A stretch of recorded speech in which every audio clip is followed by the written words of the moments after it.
बहुत पुराने समय की बात है। एक राज्य में 3 भाई रहते थे। ये तीनों सगे भाई थे और दिखने में इतने मिलते जुलते थे कि उन्हें पहचानना मुश्किल था। भले ही उम्र में थोड़ा अंतर था, लेकिन उनका कद, चाल, हाव भाव और बात करने का तरीका बिल्कुल एक जैसा था। ऐसा लगता था जैसे एक ही इंसान के 3 रूप हों। उनके माता पिता का देहांत बहुत पहले हो चुका था और वे एक दूसरे का सहारा थे। तीनों हमेशा साथ रहते थे, लेकिन अब उन्हें अपने शहर में घुटन महसूस होने लगी थी। उनके मन में कहीं न कहीं यह ख्याल आ गया था कि अब उन्हें इस जगह को छोड़कर कहीं और जाना चाहिए और अपनी किस्मत आजमानी चाहिए। मगर अब तक किसी ने इस बात को खुलकर नहीं कहा था। आखिरकार एक दिन सबसे बड़े भाई ने अपने दोनों छोटे भाइयों से कहा, मुझे लगता है कि हमें यह जगह छोड़कर किसी नई जगह जाना चाहिए। यहाँ रुके रहने से जिंदगी रुक सी गई है। हमें आगे बढ़ना चाहिए। मंझले भाई ने उसकी बात पर सहमति जताई। तुम ठीक कह रहे हो, एक ही जगह ठहर जाना कोई जिंदगी नहीं होती। हमें आगे बढ़ना ही चाहिए। सबसे छोटे भाई ने भी हामी भरी। अगर आप दोनों ऐसा सोचते हैं तो मैं भी साथ चलने के लिए तैयार हूँ। मुझे भी लगता है कि किस्मत आजमाने के लिए हमें इस जगह को छोड़ देना चाहिए। और एक सुबह तीनों ने यात्रा की तैयारी शुरू कर दी। उन्होंने अपने अपने थैलों में खाने पीने का जरूरी सामान भर लिया, ताकि कुछ दिनों तक सफर में किसी तरह की परेशानी न हो। जब सब तैयार हो गए तो सबसे बड़े भाई ने कहा, हमें अपनी सुरक्षा का भी कुछ इंतजाम करना चाहिए। रास्ते में हमें किसी भी तरह की मुश्किलों का सामना करना पड़ सकता है। मंझले भाई ने हामी भरी। हाँ, हमें अपनी रक्षा के लिए कुछ हथियार जरूर साथ रखने चाहिए। सबसे बड़े भाई ने अपने पिता की तीर कमान उठा ली और मंझले भाई ने पिता की तलवार अपने पास रख ली। सबसे छोटा भाई, जिसका नाम हयो था, ताकतवर और मजबूत था, लेकिन दोनों बड़े भाई उसे नासमझ और मूर्ख समझते थे। वे अक्सर उसका मजाक उड़ाते थे। इस वक्त भी उनके मन में यही विचार था कि यह बेवकूफ लड़का आखिर यात्रा में क्या मदद करेगा। लेकिन हयो को इन बातों की कोई परवाह नहीं थी। उसने अपनी सुरक्षा के लिए एक पुरानी लोहे की छड़ी उठा ली, जिस पर लोहे की धारदार पट्टियां लगी हुई थी। इसके अलावा तीनों भाइयों ने अपने अपने कमर में खंजर भी बांध लिया। फिर तीनों ने अपने घर की ओर एक अंतिम नजर डाली। उनकी आंखों में बीते दिनों की यादें उमड़ आई। बड़े भाई ने घर की दीवारों को देखकर कहा, अलविदा मेरे प्यारे घर। तुमने हमें बचपन से सहारा दिया, लेकिन अब हमें नई राहों की ओर बढ़ना है। इतना कहकर तीनों भाइयों ने अपना सफर शुरू कर दिया। शहर से बाहर निकलने के बाद उन्होंने एक नया रास्ता चुना और उसी ओर बढ़ने लगे। रास्ते में वे आपस में बातचीत करते, हंसते बोलते आगे बढ़ते रहे।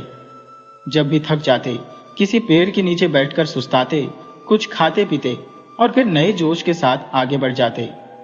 इस तरह कई दिन बीत गए। चलते चलते वे एक ऐसे स्थान पर पहुंचे जहां एक विशालकाय पेड़ खड़ा था।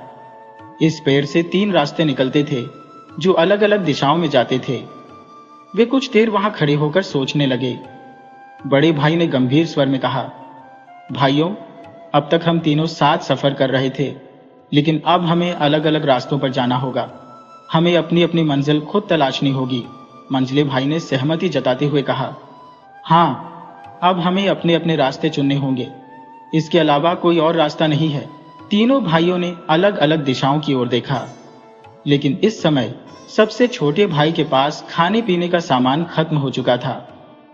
दूसरे दोनों भाइयों ने अपने अपने थैलों में से थोड़ा सा खाना निकाला और छोटे भाई को दे दिया, ताकि वह रास्ते में अपनी भूख प्यास मिटा सके।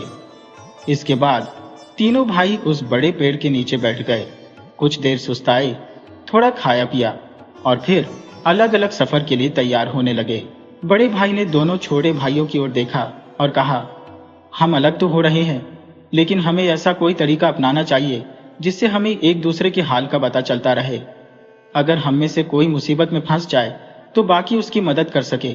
थोड़ा सोचने के बाद उसने कहा, इस पेड़ के तने में हम तीनों अपना अपना खंजर गाड़ देते हैं। जो भी भाई पहले यहाँ लौटे वह इन खंजरों को देखे। अगर किसी का खंजर जंग खा चुका हो तो इसका मतलब होगा कि वह भाई मुसीबत में है। तब हमें उसकी मदद के लिए उसी रास्ते पर जाना चाहिए जिस पर वह गया था। इस तरह हम एक दूसरे की रक्षा भी कर सकेंगे और हालात का अंदाजा भी लगा पाएंगे। बड़े भाई की यह बात दोनों छोटे भाइयों को पसंद आई। उन्होंने सहमति में सिर हिलाया और अपने अपने खंजर निकालकर पेड़ के तने में गाड़ दिए। फिर तीनों ने एक दूसरे को गले लगाया और विदाई ली। बड़े भाई ने दाएं ओर जाने वाला रास्ता चुना, मंझले भाई ने बीच का रास्ता अपनाया और सबसे छोटा भाई हाईओ बाईं दिशा की ओर बढ़ गया। तीनों अब अलग अलग रास्तों पर आगे बढ़ चले। अब सुनिए बड़े भाई के साथ क्या हुआ। बड़ा भाई जो दाएं ओर वाले रास्ते पर बढ़ा था, चलते चलते एक घने जंगल में जा पहुंचा। चारों ओर ऊंचे ऊंचे पेड़, लता बेलों से ढकी जमीन और पक्षियों की आवाजों से गूंजता वातावरण था। उसने उस घने जंगल में आगे की ओर चलना जारी रखा, लेकिन यह जंगल इतना विशाल था कि उसका कोई अंत ही नजर नहीं आ रहा था। वह लगातार चलता रहा। उम्मीद थी कि शायद कुछ दूर जाकर जंगल समाप्त हो जाएगा और कोई बस्ती या गांव दिखाई देगा, मगर उसकी यह उम्मीद पूरी नहीं हुई। सूरज ढलने लगा था, पर जंगल का सिलसिला खत्म होने का नाम ही नहीं ले रहा था। अब वह थक चुका था, शरीर बोझिल हो गया था, लेकिन रास्ता खत्म होने का कोई संकेत नहीं था। पेट में भी भूख की हल्की टीस उठने लगी थी। उसने एक पेड़ के नीचे बैठकर थोड़ी राहत लेने का फैसला किया। थोड़ी देर सुस्ताने के बाद उसने अपना थैला खोला और उसमें से कुछ निकालकर खाने लगा। अभी वह खाना खाने में मग्न ही था कि अचानक उसकी नजर सामने पड़ी। कुछ दूरी पर एक अजीब सा बूढ़ा आदमी चला आ रहा था। उसकी लंबाई कुछ कम थी, सिर पर एक पुरानी टोपी थी और उसने घिसा पिटा हरे रंग का पुराना सा कोट पहन रखा था। उसकी चाल धीमी थी और वह सीधा उसी की ओर बढ़ रहा था। जैसे ही वह बूढ़ा पास आया, उसकी निगाहें उस युवक के खाने पर टिक गई। उसकी आंखों में भूख और लाचारी साफ छलक रही थी। वह कुछ कहे बिना टकटकी लगाए बस भोजन को देख रहा था। युवक को उसकी हालत देखकर दया आ गई। उसने अपने पास से रोटी का एक टुकड़ा तोड़ा और उसकी ओर उछाल दिया। बूढ़ी ने झपट कर उसे उठा लिया और जल्दी से खाने लगा। थोड़ा खाकर बूढ़े ने युवक की ओर देखा और मुस्कुराते हुए बोला, जिस तरह तुमने मुझे कुछ खाने को दिया, उसी तरह मैं भी तुम्हें एक अनोखी चीज दूंगा। इतना कहकर उसने युवक के तीर कमान को अपने झुर्रीदार हाथों से छुआ और कहा, अब से तुम्हारा हर तीर सही निशाने पर लगेगा, तुम्हारा निशाना कभी चूकेगा नहीं। इतना कहकर वह बूढ़ा पास के एक पेड़ के पीछे चला गया। युवक को लगा कि वह दूसरी ओर से निकलकर फिर सामने आ जाएगा, लेकिन ऐसा नहीं हुआ। उसने कुछ देर इंतजार किया, फिर खुद उठकर पेड़ के पीछे जाकर देखा, पर वहां कोई नहीं था। वह चकित रह गया। इस घने जंगल में वह बूढ़ा आखिर आया कहां से था और अचानक गायब कैसे हो गया? ये कौन था? कोई साधारण वृद्ध या कोई रहस्यमय शक्ति? युवक कुछ भी समझ नहीं सका। थोड़ी देर वहीं बैठकर सोचने के बाद उसने लंबी सांस ली, फिर अपना थैला कंधे पर डाला, तीर कमान संभाला और एक बार फिर अपने सफर पर निकल पड़ा। जंगल अब भी घना था, लेकिन उसे कहीं न कहीं से यह एहसास हो रहा था कि अब वह किसी नए स्थान पर पहुंचने वाला है। कई घंटों तक चलते रहने के बाद उसे दूर एक महल दिखाई दिया। यह कोई साधारण महल नहीं था, बहुत बड़ा, ऊंची पहाड़ी पर बना हुआ और बेहद पुराना। उसकी दीवारों पर समय की मार साफ दिख रही थी, मानो सदियों से वह वीरान पड़ा हो। महल को देखकर युवक के मन में एक उत्साह की लहर दौड़ गई। उसने सोचा, चलो इस जंगल के बीच कहीं तो इंसानों की मौजूदगी के निशान मिले। लेकिन इसी के साथ उसके भीतर एक अनजाना डर भी उठने लगा। यह महल किसका हो सकता है? कहीं यहाँ कोई राक्षसी ताकत तो नहीं? अगर यह कोई खतरनाक जगह हुई तो? इन सवालों के बीच उसके कदम धीरे धीरे महल की ओर बढ़ने लगे। जैसे जैसे वह करीब पहुंचा, एक अजीब नजारा उसकी आंखों के सामने आया। महल के बाहर विशालकाय दो राक्षस खड़े थे। उनके शरीर पहाड़ों जितने बड़े थे और उनकी आंखों से दहकती आग की लपटें निकलती प्रतीत हो रही थी। उनके सामने एक विशाल अलाव जल रहा था, जिसमें प्रचंड आग दधक रही थी। उन दोनों राक्षसों ने एक बड़ी लोहे की छड़ पकड़ रखी थी, जिस पर एक पूरा बैल भूनने के लिए टंगा हुआ था। आग की लपटें बैल के शरीर को चारों ओर से घेरे हुए थी और उसकी चमड़ी लाल होकर काली पड़ने लगी थी। वहीं तीसरा राक्षस पास ही खड़ा था, तलवार हाथ में लिए हुए। वह बीच बीच में भुने हुए बैल से एक टुकड़ा काटता और परखता कि मांस ठीक से पका है या नहीं। उसके चेहरे पर एक क्रूर मुस्कान थी और उसकी आंखों में एक भयानक चमक। युवक यह दृश्य देखकर दंग रह गया। उसकी सांसें तेज हो गईं, दिल की धड़कनें तेज होने लगी। सामने खड़े वे भयानक राक्षस, जलती हुई आग और भुना जा रहा बैल। वह दूर खड़ा हुआ उन राक्षसों को देखने लगा, लेकिन तभी अचानक उसे उस बूढ़े आदमी की बात याद आई। जिसे भी तुम शिकार बनाना चाहो, तीर चलाओ, तुम्हारा निशाना कभी चूकेगा नहीं। ये सोचते ही उसके भीतर हिम्मत लौट आई। अगर बूढ़े की बात सच थी तो यह उसके लिए सबसे सही समय था इसे परखने का। युवक ने अपने आप से कहा, अब देखता हूं कि वह बूढ़ा सच कह रहा था या यह सिर्फ एक भ्रम था। उसने अपनी घबराहट को दूर किया और धीरे धीरे कंधे से कमान उतारी। फिर एक तीर निकाला, प्रत्यंचा पर चढ़ाया और सावधानी से निशाना साधा। उधर तीसरा राक्षस अपनी तलवार से भुने हुए मांस का एक टुकड़ा काटकर उसे खाने ही वाला था कि अचानक बिजली की तेजी से एक तीर आया और वह टुकड़ा उसके हाथ से छिटक कर दूर जा गिरा। राक्षस चौंक कर अपनी जगह पर खड़ा रह गया। उसने हैरानी से अपने खाली हाथ को देखा, फिर अपने साथियों की ओर घूरा। बाकी दोनों राक्षसों ने भी विस्मय से चारों ओर देखा। यह तीर आया कहां से? जंगल के इस सुनसान हिस्से में और कौन हो सकता है? तीनों के तीनों राक्षस इधर उधर देखने लगे। वे पेड़ों के पीछे, चट्टानों के पार निगाहें दौड़ाने लगे, लेकिन कोई नजर नहीं आया। थोड़ी देर तक इधर उधर नजरें घुमाने के बाद जब कुछ नजर नहीं आया तो वे धीरे धीरे शांत हो गए और दोबारा अपने काम में लग गए। उधर झाड़ियों के पीछे छिपा युवक उनकी हर हरकत पर नजर रखे हुए था। उसकी सांसें तेज थी, लेकिन अब उसके चेहरे पर एक हल्की मुस्कान थी। बूढ़े की बात सच निकली थी, उसकी कमान सचमुच अचूक थी।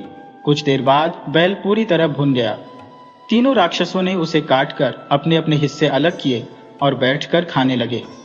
युवक ने देखा कि राक्षस भुने हुए मांस का निवाला ले रहे हैं। उसने तुरंत अपनी कमान संभाली और एक तीर छोड़ा, लेकिन इस बार निशाना चूक गया। जिस राक्षस की वह बोटी पर निशाना साध रहा था, उसने तेजी से उसे अपने मुंह में डाल लिया और निगल गया। तीर सीधा जाकर पास के एक पेड़ में धंस गया, लेकिन इस बार एक बड़ी गलती हो गई। राक्षसों ने युवक की कमान देख ली थी। अब उन्हें यह पता चल चुका था कि पहले और दूसरे तीर कहां से आए थे। उनमें से एक राक्षस गरजता हुआ उसकी ओर दौड़ा। वह पहाड़ जैसा विशाल और बलशाली था। उसकी लाल आंखें गुस्से से चमक रही थी। युवक को लगा जैसे धरती कांप रही हो। राक्षस क्रोध में गरजते हुए बोला, ए छोटे जीव, अब तुझे कोई नहीं बचा सकता। युवक उसका विशाल शरीर देखकर पहले ही भयभीत था, लेकिन यह सुनकर उसका डर और भी बढ़ गया। उसने मन ही मन सोचा, अब मेरा बचना असंभव है। वह किसी रास्ते के बारे में सोच ही रहा था कि तभी बाकी राक्षस भी वहां आ गए। उनमें से एक बोला, तो बड़ा कुशल धनुर्धर है, इसलिए हम तुझे मारेंगे नहीं, लेकिन इसके बदले में अब से तुझे हमारी सेवा करनी होगी। युवक कुछ समझ पाता इससे पहले ही राक्षस ने अपना हाथ आगे बढ़ाया और उसे उठा लिया। उसका हाथ इतना विशाल था कि युवक उसकी हथेली में एक छोटे से खिलौने जैसा लग रहा था। राक्षस ने युवक को अपनी जेब में डाल लिया। उसकी जेब इतनी गहरी थी कि युवक पूरा का पूरा उसमें समा गया। वह बस किसी तरह अपना सिर निकालकर बाहर झांक पा रहा था। इसके बाद वह राक्षस अपने साथियों के पास वापस आ गया। जब बाकी राक्षसों ने देखा कि उनके हाथ एक इंसान लग गया है तो वे खुशी से उछलने लगे।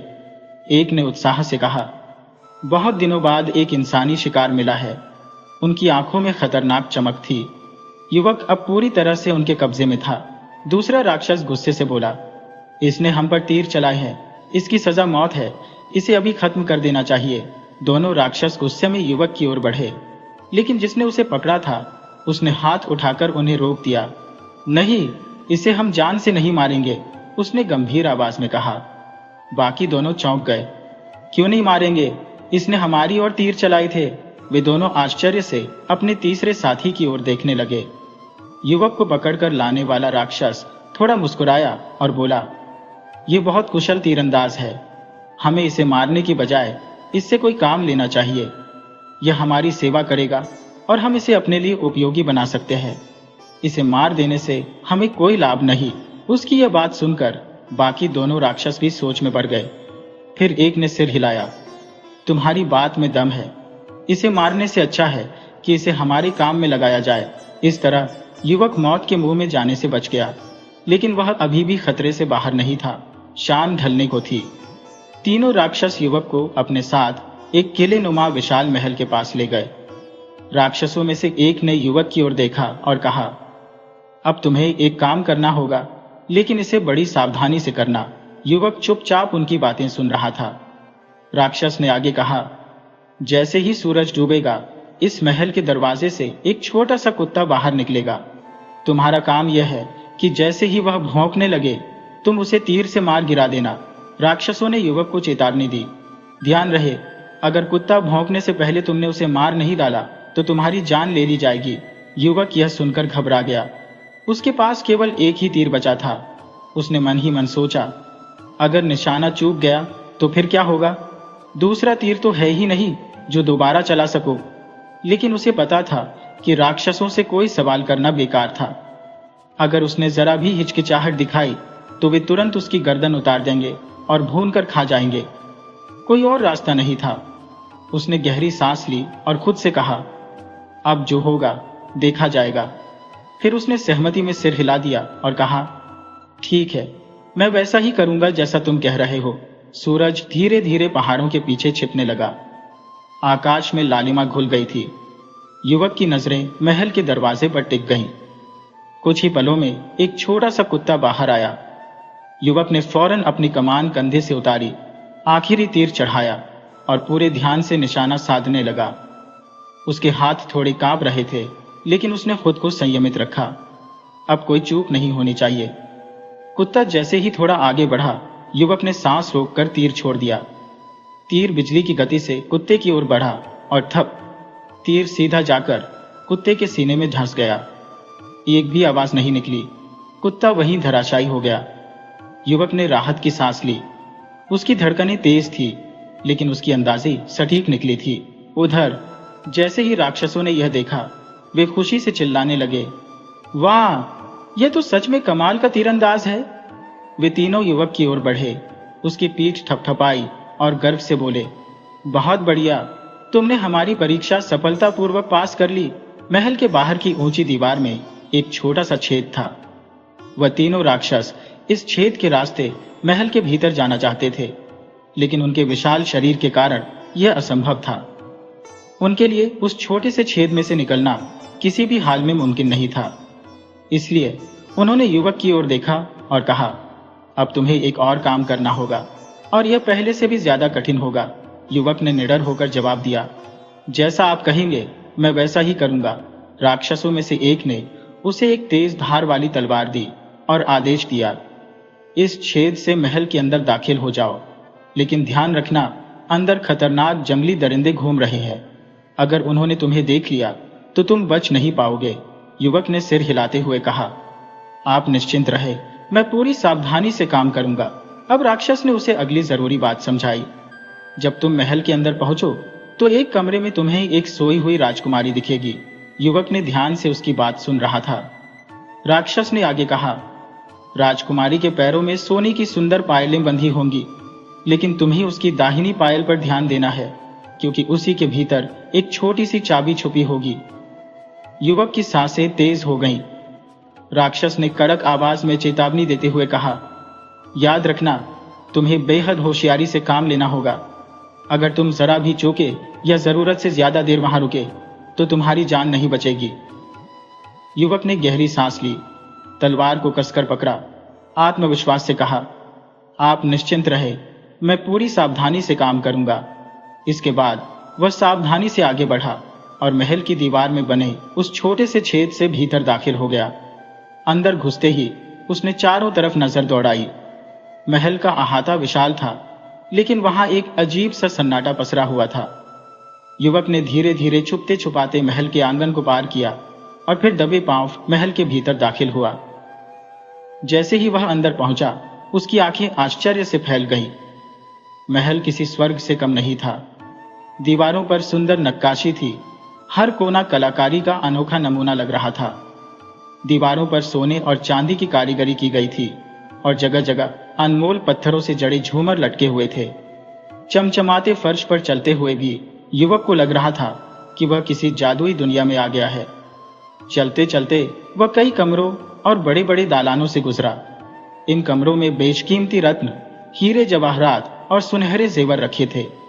युवक इन अनमोल चीजों को देखकर अचंभित था। उसका मन भी थोड़ा लालच से भर उठा, लेकिन उसने तुरंत खुद को संभाला। इन्हीं अद्भुत नजारों में खोए खोए उसे यह भी याद नहीं रहा कि उसे जल्द से जल्द राजकुमारी के कमरे में पहुंचना है और उसके जूते से चाबी निकालनी है। समय बीतता जा रहा था और उसे इसका जरा भी आभास नहीं था, लेकिन फिर अचानक उसे अपनी भूल का एहसास हुआ। मैं यहाँ क्या कर रहा हूँ? मुझे तो तुरंत काम पूरा करके वापस लौटना चाहिए। युवक ने खुद को झकझोरा और तेजी से आगे बढ़ा। कुछ ही पलों में वह राजकुमारी के कक्ष के सामने था। कमरे में हल्की रोशनी थी।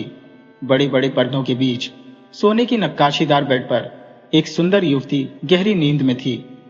युवक ने चारों ओर नजर घुमाई और फिर सधे हुए कदमों से धीरे धीरे राजकुमारी के पास पहुंचा। उसका दिल तेजी से धड़क रहा था। वह झुका और सावधानी से उसके दाहिने पैर की ओर देखा। जैसा कि बताया गया था, उसके पैर में सुनहरी पायल थी और उसी में चाबी छुपी हुई थी। युवक ने धीरे से हाथ बढ़ाया और चाबी निकालने की कोशिश करने लगा, पर जैसे ही उसकी उंगलियां पायल तक पहुंची, राजकुमारी की आंखें खुल गईं। उसने अजनबी युवक को अपने पास देखकर घबराकर जोर से चीखी, बचाओ बचाओ, कोई है, मुझे बचाओ। राजकुमारी की तेज चीख से पूरा कमरा गूंज उठा। युवक घबरा गया। उसके हाथ से चाबी फिसल गई और वहीं जूते के अंदर रह गई। अब उसके पास सोचने का समय नहीं था। उसने तेजी से पीछे हटते हुए दरवाजे की ओर दौड़ लगा दी।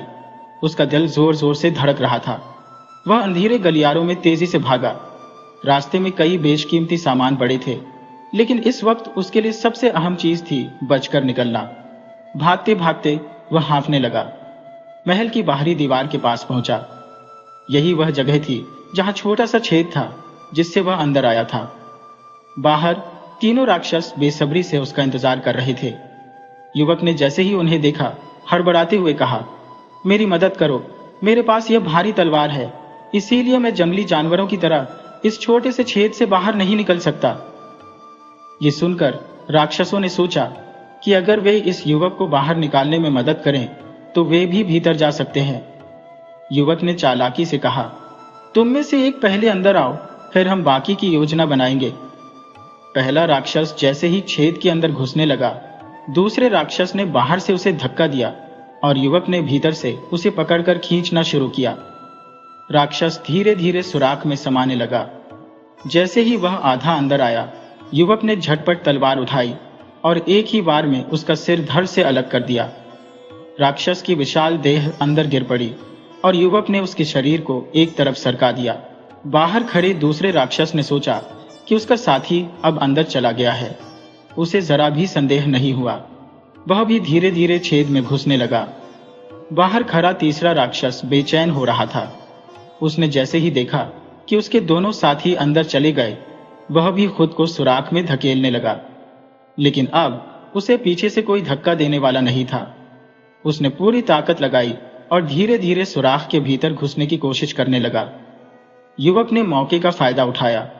जैसे ही वह आधा अंदर आया, उसने बिजली की तेजी से तलवार निकाली और सीधा उसके गले में घोंप दी। एक भयानक चीख गूंजी और तीसरा राक्षस भी छटपटाने लगा। उसके विशाल शरीर में जोरदार कंपन हुआ और फिर वह निर्जीव हो गया। युवक ने एक गहरी सांस ली। उसकी धड़कनें तेज थी, लेकिन उसकी आंखों में एक अजीब आत्मविश्वास छलक रहा था। उसने तीसरे राक्षस की जीभ काटी और उसे वही सुराख में फंसा छोड़ दिया। फिर उसने अपने थैले में पहले मरे हुए राक्षसों की जीभ भी डाल ली। अब उसकी अगली मंजिल वही महल थी जहां राजकुमारी थी, लेकिन जैसे ही वह वापस लौटा, उसकी आंखें फटी की फटी रह गई। पूरा माहौल बदल चुका था। वह जगह जो कुछ समय पहले एक गहरे सन्नाटे में डूबी हुई थी, अब रोशनी से मग्न हो रही थी। महल में संगीत गूंज रहा था। चारों ओर मधुर स्वर लहरियां तैर रही थी। राजकुमारी अब अकेली नहीं थी।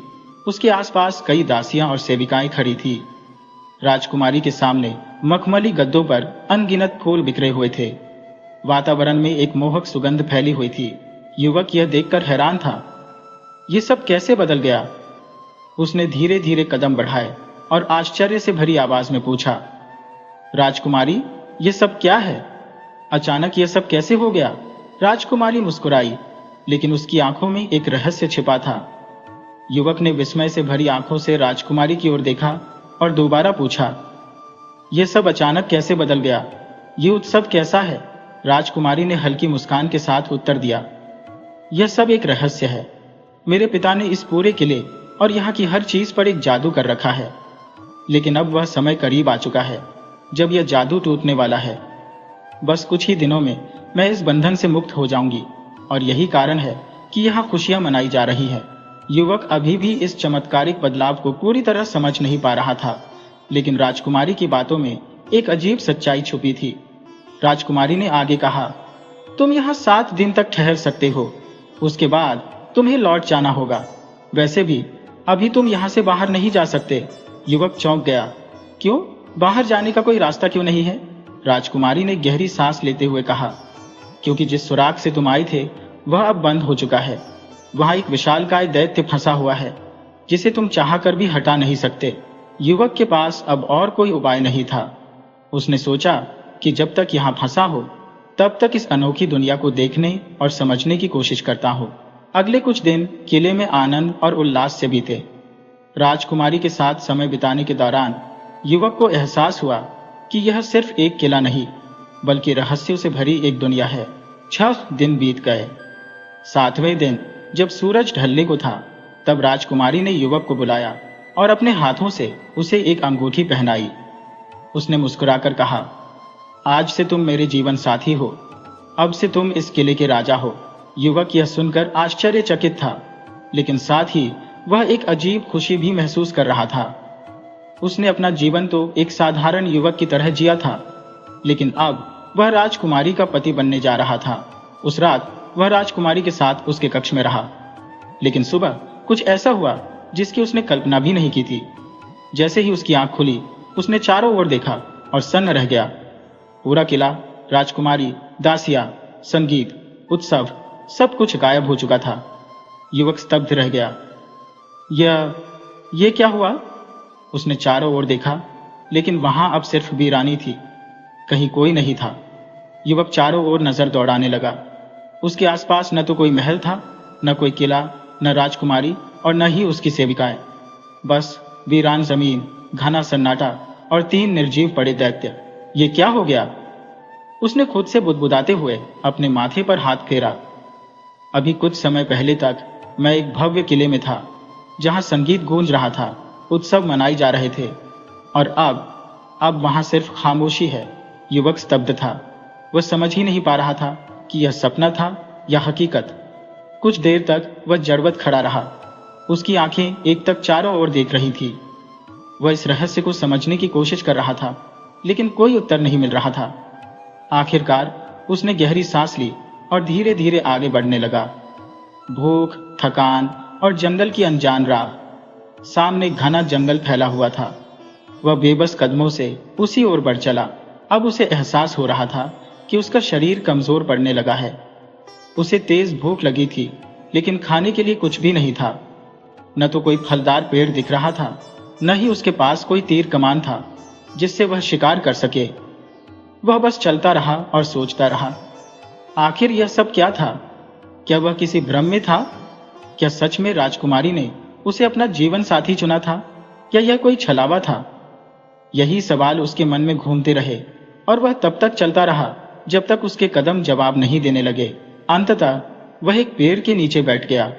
अब उसकी हिम्मत पूरी तरह टूट चुकी थी। वह परेशान था, घबराया हुआ था। पेट में भूख से ऐंठन हो रही थी और शरीर थकावट से जवाब दे चुका था। अब क्या करूं? उसने धीरे से खुद से कहा और सिर घुटनों पर रखकर बैठ गया। तभी एक जानी पहचानी हलचल सुनाई दी। युवक ने सिर उठाकर देखा तो उसकी आंखें आश्चर्य से फैल गईं। वही छोटा कद वाला व्यक्ति उसके सामने खड़ा था, जिसने हरे रंग का पुराना सा कोट पहना था और सिर पर एक छोटी सी टोपी लगा रखी थी। युवक उसे देखकर चौंक गया। छोटे व्यक्ति ने करीब आकर गहरी नजरों से उसे देखा और पूछा, अब क्या हुआ? किस मुश्किल में फंसे हो? युवक ने गहरी सांस लेते हुए जवाब दिया, थकान और भूख से मेरी हालत खराब हो गई है। अब मुझ में चलने की ताकत नहीं बची, और सबसे बड़ी बात, मुझे यह भी नहीं पता कि इस जंगल से बाहर कैसे निकलूं। बूढ़े व्यक्ति ने युवक की ओर देखा और गहरी सांस लेते हुए कहा, अफसोस, मेरे पास भी खाने को कुछ नहीं है, वरना मैं तुम्हारी मदद जरूर करता। युवक की उम्मीदें फिर से टूटने लगी। उसकी आंखों में बेबसी झलकने लगी। लेकिन बूढ़े ने अपनी बात आगे बढ़ाते हुए कहा, हाँ, मैं तुम्हें एक रास्ता जरूर बता सकता हूँ। अगर तुम इस रास्ते पर चलो तो जल्द ही एक गांव में पहुंच जाओगे जहां एक होटल भी है। वहां तुम्हें खाना और आराम दोनों मिल सकते हैं। युवक की आंखों में उम्मीद की किरण जाग उठी।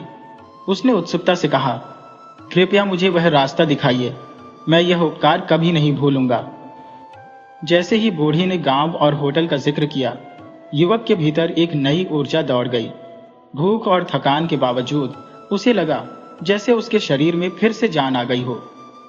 आओ, मेरे साथ चलो, बूढ़ी ने कहा और जंगल के एक पथ पर आगे बढ़ने लगा।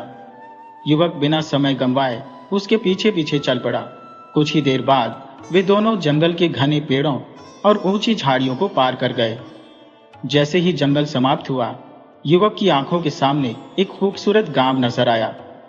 वहां दूर दूर तक हरियाली फैली हुई थी। सड़कों के किनारे रंग बिरंगे फूल खिले हुए थे और हल्की हल्की ठंडी हवा बह रही थी। युवक की खुशी का ठिकाना न रहा। उसने उत्साहित होकर पीछे मुड़कर बूढ़े की ओर देखा, लेकिन बूढ़ा वहां था ही नहीं। वह अचानक गायब हो चुका था। युवक कुछ पलों तक वहीं खड़ा हैरानी से इधर उधर देखता रहा। यह कैसे संभव है? अभी तो वह मेरे साथ ही था, पर अब वहां सिर्फ शांति थी, सन्नाटा था और उसके सवालों के कोई जवाब नहीं थे। कुछ क्षणों तक स्तब्ध खड़े रहने के बाद उसने धीरे धीरे गांव की ओर कदम बढ़ाए। गांव की गलियां चहल पहल से भरी हुई थी। यहाँ के लोग खुशहाल लग रहे थे और उनकी आंखों में संतोष की चमक थी। वह सीधे एक होटल में गया जहां उसे खाना मिलने की उम्मीद थी। लेकिन जैसे ही वह होटल के दरवाजे के अंदर दाखिल हुआ, उसकी नजर सामने बैठे अपने छोटे भाई पर पड़ी। उसका दिल जोरों से धड़क उठा।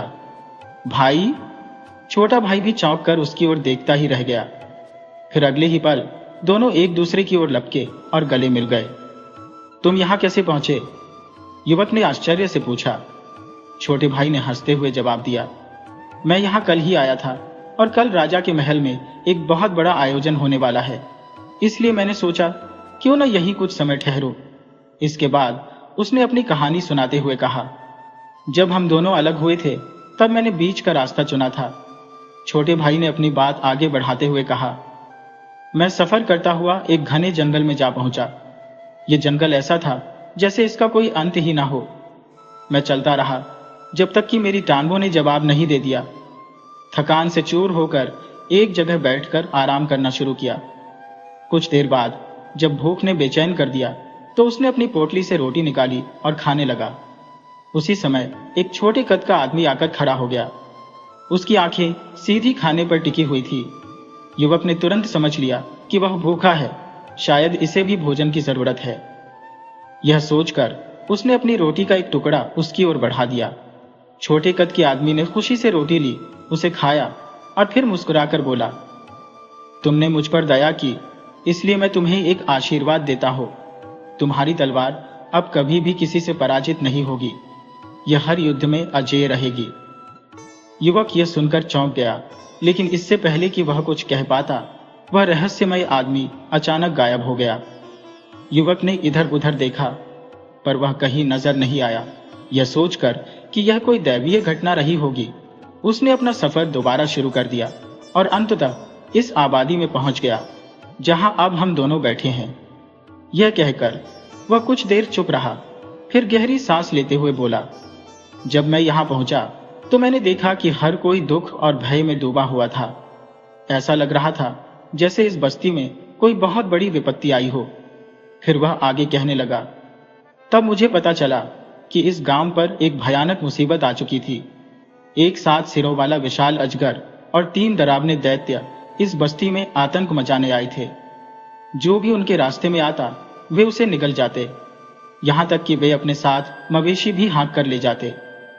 गांव के लोग डर के साए में जी रहे थे। युवक ने कुछ पल रुककर अपने भाई की ओर देखा, फिर बोला, जब मैंने यह सुना तो मुझसे रहा नहीं गया। मैं तुरंत गांव के बाहर फव्वारे के पास पहुंचा, जहां वह भयानक अजगर मौजूद था, जिसके 7 सिर थे। वह अपने 7 सिर घुमा घुमा कर आग बरसा रहा था, लेकिन मैं पीछे नहीं हटा। मैंने अपनी तलवार निकाली और पूरी ताकत से वार किया। देखते ही देखते मैंने उस अजगर के 7 सिर काट डाले, और इस तरह मैंने इस दैत्य को हमेशा के लिए खत्म कर दिया। मैंने उस अजगर के 7 सिरों को काटकर उसकी जीभ अपने थैले में रख ली। तभी अचानक राजमहल का एक सेवक वहां पहुंचा। उसने मरे हुए अजगर को देखा और तुरंत घोषणा कर दी, यह अजगर मैंने मारा है। कल जो भव्य समारोह होने वाला है वह मेरे सम्मान में रखा गया है। यह सुनकर मैं चौंक गया। फिर उस सेवक ने आगे कहा, अगर मैं उन तीनों भयंकर दैत्यों को भी मार दूं तो राजा अपनी बेटी का विवाह मुझसे कर देगा। बड़े भाई ने उसकी बात सुनी, फिर हल्की मुस्कान के साथ कहा, तुम झूठ बोल रहे हो। फिर उसने अपने झोले से तीनों दैत्यों की कटी हुई जीभ निकालकर दिखाई और कहा, इन दैत्यों को तो मैं पहले ही खत्म कर चुका हूं। छोटा भाई यह सुनकर बहुत खुश हुआ। दोनों भाई आपस में बातें करने लगे और खाना खाने में लग गए। छोटा भाई सूरज निकलते ही राजमहल पहुंचा और झुककर राजा के सामने बोला, महाराज, इस भयानक अजगर को मैंने मारा है। राजा ने गंभीर स्वर में पूछा, क्या तुम्हारे पास कोई सबूत है?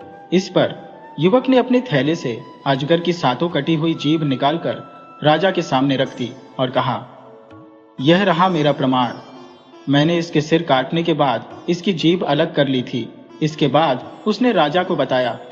रही बात उन तीनों दैत्यों की, तो उन्हें मेरे बड़े भाई ने मार दिया है। यह सुनते ही दरबार में हलचल मच गई। हर कोई एक दूसरे से कानाफूसी करने लगा। यह शाही सेवक तो झूठा निकला, इसने राजा को धोखा दिया है। राजा का चेहरा गुस्से से तमतमा उठा। उसने तुरंत सैनिकों को आदेश दिया, इस धोखेबाज सेवक को तुरंत गिरफ्तार कर लो और उस वीर को दरबार में पेश करो जिसने वास्तव में इन दैत्यों को मारा है। राजा का आदेश मिलते ही सैनिकों ने उस झूठे सेवक को जकड़ लिया और बड़े भाई को दरबार में बुलाने के लिए भेज दिया गया। राजा का आदेश मिलते ही सैनिक ने बड़े भाई को दरबार में पेश कर दिया। राजा ने गंभीर स्वर में पूछा, क्या यह सच है कि तुमने उन तीनों भयानक दैत्यों को मार गिराया? बड़े भाई ने विनम्रता से सिर झुकाया और कहा, जी हाँ महाराज, यह सत्य है। फिर उसने अपने थैले से उन दैत्यों की कटी हुई जीभ निकालकर राजा के सामने रख दी। राजा ने ध्यान से देखा और अब उसे पूरी तरह यकीन हो गया कि अजगर और दैत्यों को खत्म करने वाले यही 2 वीर भाई हैं। लेकिन अब एक बड़ी समस्या खड़ी हो गई थी। राजकुमारी से विवाह कौन करेगा? यह स्पष्ट था कि दोनों भाई एक ही राजकुमारी से विवाह नहीं कर सकते थे। राजा भी सोच में पड़ गया कि इस स्थिति का हल कैसे निकाला जाए। तभी बड़े भाई ने आगे बढ़कर कहा, महाराज, मैं अपने छोटे भाई के हक में यह विवाह छोड़ता हूं। कृपया राजकुमारी का विवाह मेरे छोटे भाई से कर दें। राजा ने उसकी बात मान ली और पूरे राज्य में भव्य उत्सव का आयोजन किया गया। चारों ओर रोशनी की जगमगाहट थी, संगीत बज रहा था, लोग खुशी में नाच रहे थे। इस विवाह उत्सव को पूरे नगर ने हर्षोल्लास के साथ मनाया। समय बीतता गया और बड़े भाई ने वही राजमहल में रहना स्वीकार कर लिया। एक दिन जब सभी आपस में बातचीत कर रहे थे तो राजकुमारी ने बड़े भाई से पूछा, आप दोनों का तीसरा भाई कहाँ है? इस पर दोनों भाइयों ने राजकुमारी से ही एक सवाल कर लिया, राजकुमारी, तुम्हारी बहनें कहाँ हैं? राजकुमारी का चेहरा थोड़ा गंभीर हो गया। उसने बताया, मेरी 2 बड़ी बहनें भी थी, लेकिन क्या हुआ? छोटे भाई ने उत्सुकता से पूछा। राजकुमारी ने धीरे से कहा, हम तीनों बहनों की शादी एक ही दिन होनी थी, लेकिन एक दुष्ट जादूगर ने मेरी दोनों बहनों के महलों पर तंत्र मंत्र कर दिया और उन्हें अपने वश में कर लिया। फिर तो तुम्हें कैसे बचा लिया गया? बड़े भाई ने पूछा। राजकुमारी ने गहरी सांस ली और बोली, मैं पिता को सबसे अधिक प्रिय थी, इसलिए उन्होंने मुझे अपने पास ही रहने की अनुमति दे दी। यह सुनकर दोनों भाई एक दूसरे की ओर देखने लगे, लेकिन राजकुमारी की दोनों बड़ी बहनों के महल अब भी जादू के प्रभाव में जकड़े हुए थे।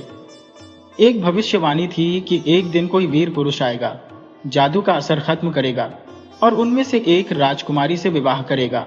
समय बीता और दोनों भाई अब राजमहल में ही रहने लगे।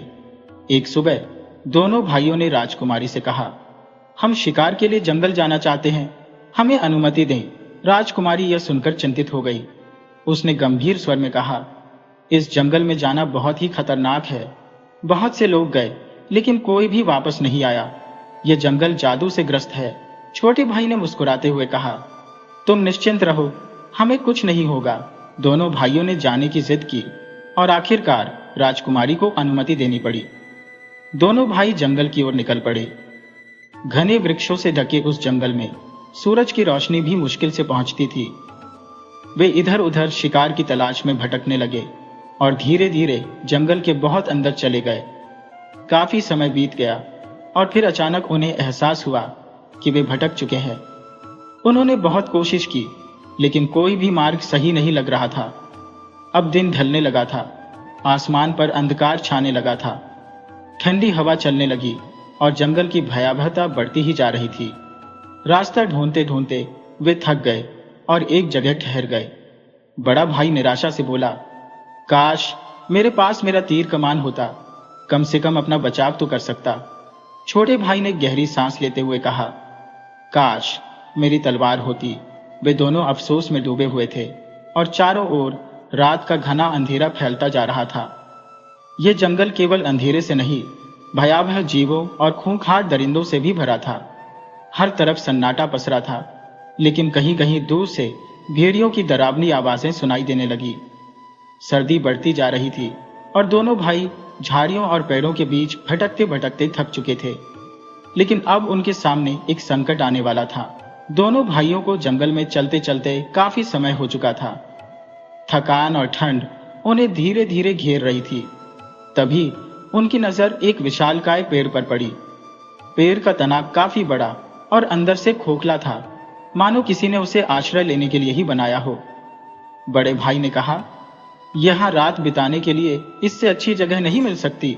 छोटे भाई ने सहमति में सिर हिलाया और वे दोनों पेड़ के खोखले तने के भीतर बैठ गए। लेकिन ठंड लगातार बढ़ती जा रही थी, इसलिए उन्होंने आसपास से सूखी लकड़ियां इकट्ठा की और आग जला ली। अभी उन्हें बैठे कुछ ही पल गुजरे थे कि अचानक जंगल की झाड़ियों से एक बुजुर्ग औरत प्रकट हुई। वह एक लंबा मैला सा चोगा पहने हुए थी और आंखों में अजीब सी चमक थी।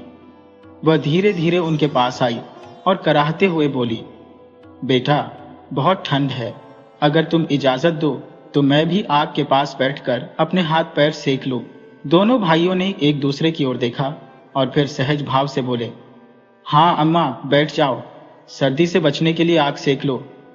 बूढ़ी औरत धीरे धीरे आग के पास आई, लेकिन जैसे ही वह आग के करीब पहुंची, उसने अपने लंबे चोगे के अंदर से एक छड़ी निकाली और आग पर इस तरह मारा जैसे राख खुरीद रही हो। अचानक पूरी आग बुझ गई। चारों ओर घना अंधकार छा गया। दोनों भाई कुछ समझ पाते इससे पहले ही उनके शरीर धीरे धीरे पत्थर में बदलने लगे। कुछ ही क्षणों में वे स्थिर मूर्तियों की तरह खड़े रह गए। उनकी आंखों में भय और आश्चर्य दिख रहा था। उधर छोटा भाई जंगल में अकेला भटकता चला जा रहा था।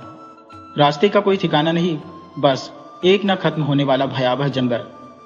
चलते चलते वह निढाल हो चुका था। पैर जवाब दे रहे थे, भूख से हलक सूख रहा था।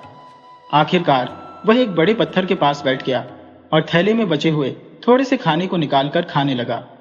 तभी उसकी नजर पास ही खड़े एक बूढ़े व्यक्ति पर पड़ी। बूढ़ा व्यक्ति चुपचाप उसे देख रहा था। उसकी आंखों में एक अजीब सा भाव था, जैसे वह कुछ कहना चाहता हो पर कह नहीं पा रहा हो। छोटे भाई ने उसे इशारे से बुलाया। बूढ़ा व्यक्ति धीरे धीरे पास आया तो छोटे भाई ने मुस्कुराते हुए अपने भोजन में से आधा भोजन उसे दे दिया। बूढ़े ने चाव के साथ खाना खाया। छोटे भाई ने उसे जितना भी भोजन था उसमें से ज्यादा हिस्सा दे दिया। खाने के बाद बूढ़ा मुस्कुराया और बोला, तुमने अपने हिस्से से अधिक मुझे दे दिया है, इसलिए तुम सबसे अधिक सौभाग्यशाली हो। इसके बाद उसने अपनी थैली से एक छोटी सी लकड़ी की छड़ी निकाली और उसे छोटे भाई की ओर बढ़ाते हुए कहा, इसे अपने पास रखो। जब भी किसी मुसीबत में फंसो बस इसे जमीन पर मारना, मैं तुरंत तुम्हारी सहायता के लिए आ जाऊंगा। इतना कहकर वह बूढ़ा अचानक हवा में विलीन हो गया। छोटा भाई, जिसका नाम हुमायूं था, यह देखकर हैरान और स्तब्ध रह गया। उसने इधर उधर देखा लेकिन बूढ़ा कहीं नहीं दिखा। अब उसके पास केवल वह रहस्यमय छड़ी थी। उसने छड़ी को कसकर पकड़ा और दोबारा अपने सफर पर चल पड़ा। हुमायूं चलता रहा, घने जंगलों, ऊंची नीची पगडंडियों और वीरान इलाकों से होकर। सूरज धीरे धीरे क्षितिज के पीछे छिपने लगा और अंधेरा गहराने लगा। कई घंटे बीत चुके थे, अब रात का समय हो चुका था। सामने एक ऊंचा पहाड़ दिखाई दिया, जिसके चारों ओर झाड़ियां और कांटेदार पेड़ फैले हुए थे। हुमायूं ने इधर उधर नजर दौड़ाई और एक थोड़ी साफ जगह देखकर वहीं लेट गया। लगातार सफर करने से उसका शरीर थकान से चूर था। जैसे ही वह जमीन पर लेटा, पल भर में गहरी नींद में चला गया। सुबह जब हुमायूं की आंख खुली तो उसकी नजर सामने फैले अद्भुत नजारे पर पड़ी। वह जिस जगह सोया था, वहां से कुछ ही दूरी पर एक विशाल महल खड़ा दिखाई दे रहा था। सुनहरे गुंबद और चमकती दीवारों वाला एक भव्य महल। हुमायूं कुछ देर तक अचरज से महल को देखता रहा। फिर अचानक उसे बूढ़े व्यक्ति की बात याद आई और उसके साथ ही उसकी दी हुई रहस्यमयी छड़ी भी। हुमायूं ने झट से छड़ी उठाई और जमीन पर जोर से मारी। जैसे ही छड़ी जमीन से टकराई, धुंधलापन छांटने लगा और वही बूढ़ा प्रकट हो गया। बूढ़े ने धीरे से मुस्कुराते हुए पूछा, क्या तुम इस महल में जाना चाहते हो? हुमायूं ने सिर हिलाते हुए कहा, हाँ। बूढ़े ने गंभीर स्वर में कहा, याद रखना, यह महल जादू के प्रभाव में है। अगर तुम इसमें प्रवेश करना चाहते हो तो इस छड़ी को अपने हाथ में मजबूती से पकड़े रखना। किसी भी हाल में इसे अपने से अलग मत करना, वरना पछताओगे। हुमायूं ने बूढ़ी की बात को ध्यान से सुना और आत्मविश्वास से कहा, मैं आपकी हिदायत का पूरा पालन करूंगा। बूढ़े ने सिर हिलाया और कहा, तो चलो मेरे पीछे आओ। बूढ़ा तेज कदमों से आगे बढ़ा और हुमायूं उसके पीछे पीछे चलने लगा। जैसे ही वे महल के विशाल आंगन में पहुंचे, हुमायूं आश्चर्य से ठिठक गया। उसके सामने असंख्य घुड़सवार खड़े थे। उनके पास घोड़े भी थे और चारों ओर कई तरह के जानवर मौजूद थे, लेकिन वे सब के सब जड़वत खड़े थे, मानो कोई पत्थर की मूर्तियां हो। न कोई आवाज, न कोई हरकत, बस सन्नाटा। हुमायूं आश्चर्य और घबराहट से चारों ओर देखने लगा। दोनों आगे बढ़ते गए और महल के मुख्य द्वार से भीतर चलते चले गए। महल के भीतर भव्य और शानदार कक्ष थे। हर तरफ सोने चांदी की नक्काशी, चमकते झूमर और शानदार सजावट थी। लेकिन एक अजीब बात थी, हर चीज एक रहस्यमय सन्नाटे में डूबी हुई थी। जब वे एक बड़े कमरे में पहुंचे तो वहां एक बेंच पर एक बिल्ली बैठी थी, लेकिन वह पूरी तरह बेजान सी लग रही थी, बिल्कुल पत्थर की मूर्ति बनी हुई, नजरें स्थिर, शरीर अकड़ा हुआ। हुमायूं धीरे धीरे आगे बढ़ा और पास जाकर उसे ध्यान से देखने लगा। वह कोई साधारण बिल्ली नहीं लग रही थी। उसकी आंखों में एक अजीब सा रहस्य दिखाई दे रहा था। फिर उसकी नजर एक और दृश्य पर पड़ी। एक औरत, वह चरखे के पास बैठी थी। उसके हाथ में चरखा था, लेकिन वह कतई नहीं कर रही थी। वह भी बिल्कुल स्थिर, बिना किसी हरकत के, पत्थर की मूर्ति जैसी। हुमायूं धीरे धीरे आगे बढ़ा, महल के अलग अलग कमरों में झांकने लगा। एक कमरे में दीवार पर एक घड़ी टंगी थी, लेकिन वह रुकी हुई थी। सुइयां अपनी जगह स्थिर थी, मानो समय खुद ही थम गया हो। वह आगे बढ़ा और रसोई घर में पहुंचा। वहां चूल्हे में आग जल तो रही थी, लेकिन उसमें कोई गर्माहट नहीं थी। चूल्हे पर एक हंडिया रखी थी, पानी भरा था, लेकिन उसमें कोई उबाल नहीं आ रहा था। गोश्त भुनने के लिए रखा हुआ था, लेकिन वह वैसा ही पड़ा था जैसे किसी ने उसे छुआ तक ना हो। भव्य कमरा और शहजादी। वह आगे बढ़ा और एक विशाल कक्ष में पहुंचा। यह कमरा बेशकीमती चीजों से भरा पड़ा था। सोने चांदी के जेवर, बारीक नक्काशीदार फर्नीचर, मखमली पर्दे, चारों तरफ राजसी वैभव झलक रहा था। लेकिन उसकी नजर कमरे के बीचों बीच पड़ी एक बड़ी मखमली पलंग पर गई। वहां एक शहजादी सोई हुई थी, लेकिन वह साधारण नींद में नहीं थी। उसका शरीर निष्क्रिय था, उसकी सांसें तक नहीं चल रही थी। वह न तो जिंदा लग रही थी, न ही मरी हुई। हुमायूं आश्चर्य से भर उठा। उसकी आंखों में सवाल उमड़ने लगे। उसने पीछे मुड़कर देखा तो बूढ़ा गायब था। हुमायूं चौंक कर पलटा और बूढ़े को देखने लगा, लेकिन बूढ़ा वहां नहीं था, वह गायब हो चुका था। हुमायूं घबरा गया, इधर उधर देखने लगा, उसे हर जगह खोजा, लेकिन बूढ़े का कोई नामो निशान नहीं था। अब वह अकेला था और उलझन में था। थोड़ी देर महल में इधर उधर भटकने के बाद उसकी नजर फिर रसोई घर की ओर गई। वहां खाने की कुछ चीजें रखी थी। भूख उसे परेशान करने लगी। वह धीरे धीरे आगे बढ़ा, हाथ बढ़ाकर थोड़ा सा खाना उठाया और मुंह में डाल दिया, और तभी जादू टूटने लगा। जैसे ही उसने पहला निवाला खाया, दीवार पर टंगी घड़ी की सुइयां हिलने लगी, और फिर टिक टिक टन टन घड़ी ने जोर से 11 बजाए। उसी क्षण बेंच पर बैठी बिल्ली के शरीर में हलचल हुई और वह म्याऊ म्याऊ करते हुए उठ बैठी। रसोई में चूल्हे की आग अचानक जल उठी। चूल्हे पर रखा गोश्त खुद ब खुद भुनने लगा, हंडिया में रखा पानी खौलने लगा, और तभी चरखे के पास बैठी बूढ़ी औरत ने धीरे धीरे चरखा चलाना शुरू कर दिया। शहजादी की आंखें खुली। कमरे के बीचों बीच शहजादी, जो गहरी नींद में थी, उसकी पलकें कांपी और फिर धीरे धीरे खुल गईं। शहजादी ने नौजवान को देखा और आश्चर्य से पूछा, तुम कौन हो और यहाँ कैसे आ गए? नौजवान ने कहा, मैं सब कुछ बताऊंगा, लेकिन पहले यह तो बताओ कि यहाँ क्या रहस्य छिपा है? ये सब क्या है? शहजादी ने गहरी सांस ली, मानो कुछ सोच रही हो, और फिर बोली, यह एक लंबी कहानी है। लेकिन तभी दोनों धीरे धीरे चलते हुए महल के बाहर एक सुंदर बाग में आ गए। चारों तरफ रंग बिरंगे फूल खिले थे, मधुर हवा बह रही थी और पक्षियों की चहचहाहट पूरे माहौल को संगीतमय बना रही थी। वे बातें करते हुए बाग में टहलने लगे, लेकिन जैसे जैसे समय आगे बढ़ा, नौजवान ने देखा कि घड़ी में 12 बजे हैं। अचानक शहजादी ने उसका हाथ पकड़ा और उसे वापस उसी कमरे में ले आई जहां वह पहले सोई हुई थी। वह ठीक उसी जगह लेट गई जैसे पहले थी। फिर घड़ी ने 12 बजे बजाए, और जैसे ही घड़ी की आवाज गूंजी, पूरा महल एक बार फिर पहले की तरह जड़ हो गया। नौजवान स्तब्ध रह गया। उसके सामने फिर वही नजारा था। हर चीज निष्क्रिय, हर जीव, हर वस्तु जैसे पत्थर में बदल गई हो। जिस तरह 11 बजे जादू टूटा था, उसी तरह 12 बजे बजते ही सब कुछ पहले जैसा ठहर गया।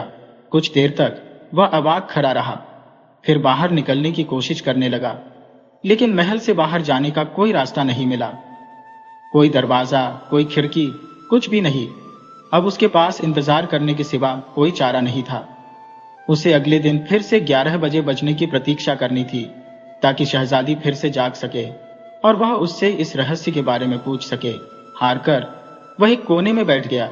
सोचने लगा कि आखिर यह सब क्या हो रहा है। क्या यह कोई श्राप है या फिर कोई जादू? अगली सुबह जैसे ही घड़ी ने 11 बजाए, चारों ओर हलचल होने लगी। महल में फिर से जीवन लौट आया। हर चीज में वही चहल पहल होने लगी, और देखते ही देखते शहजादी भी उठकर बैठ गई। नौजवान शहजादी से बातें करने लगा।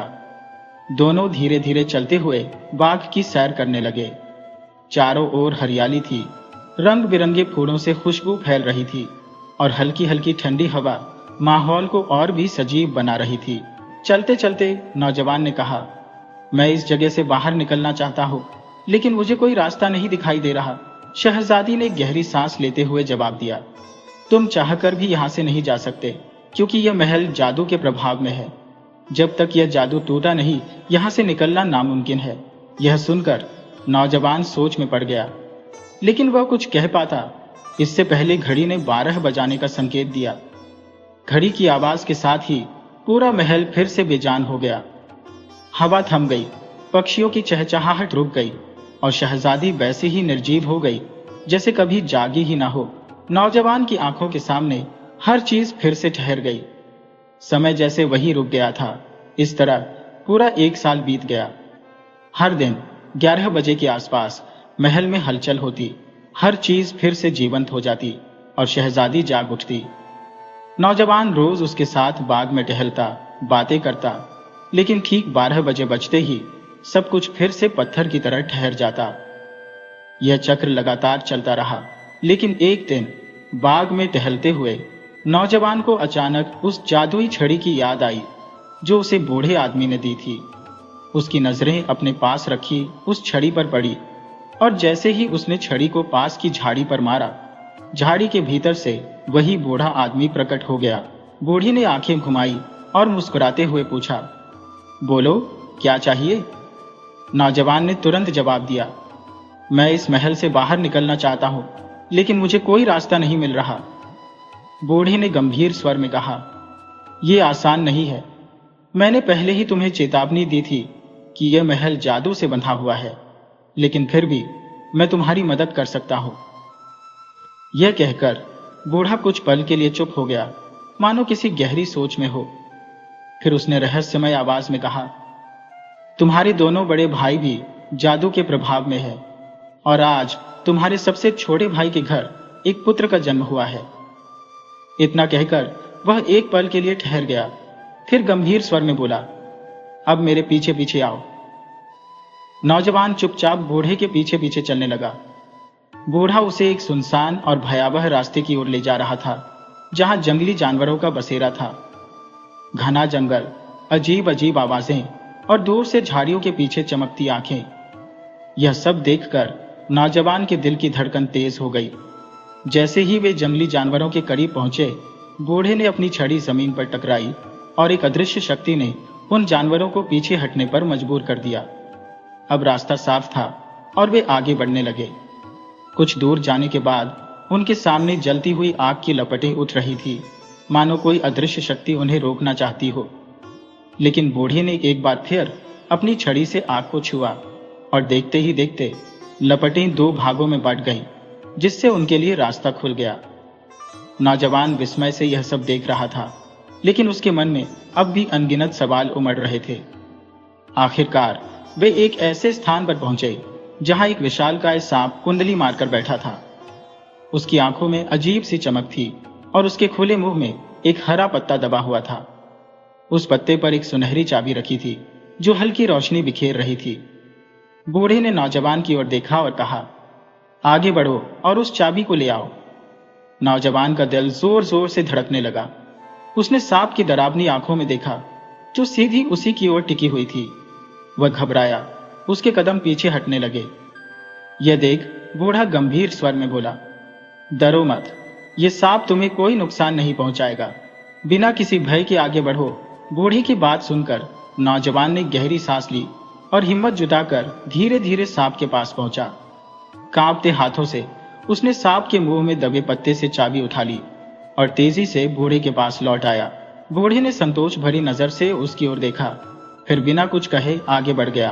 कुछ देर बाद वे एक घनी झाड़ी के पास पहुंचे, जिसकी टहनियां आपस में इतनी उलझी हुई थी कि उसके भीतर कुछ भी देख पाना असंभव था। लेकिन जैसे ही बूढ़े ने अपनी छड़ी से झाड़ियों को छुआ, टहनियां अपने आप अलग हो गई और उनके सामने एक पुराना लकड़ी का दरवाजा प्रकट हो गया। नौजवान ने इस दरवाजे को पहले कभी नहीं देखा था। बूढ़ी ने आगे बढ़कर दरवाजा खोला और वे दोनों एक विशाल आंगन में दाखिल हो गए। अंदर का दृश्य देखकर नौजवान की आंखें आश्चर्य से फैल गईं। जो लोग अब तक पत्थर में बदल चुके थे, वे अब एक एक करके जीवित होने लगे। वे अपने घोड़ों की लगाम पकड़कर अस्तबल की ओर बढ़ रहे थे, जैसे अभी अभी किसी शिकार यात्रा से लौटे हो। शाम होते ही बूढ़ा वहां से चला गया, लेकिन जाने से पहले उसने नौजवान से कहा, तुम्हारे बड़े भाई का बेटा अब 7 हफ्ते का हो चुका है। यह सुनकर नौजवान के मन में एक अजीब सी खुशी उमड़ आई। वह उत्साहित होकर महल की ओर बढ़ा और सीधा ऊपर की मंजिल पर पहुंचा।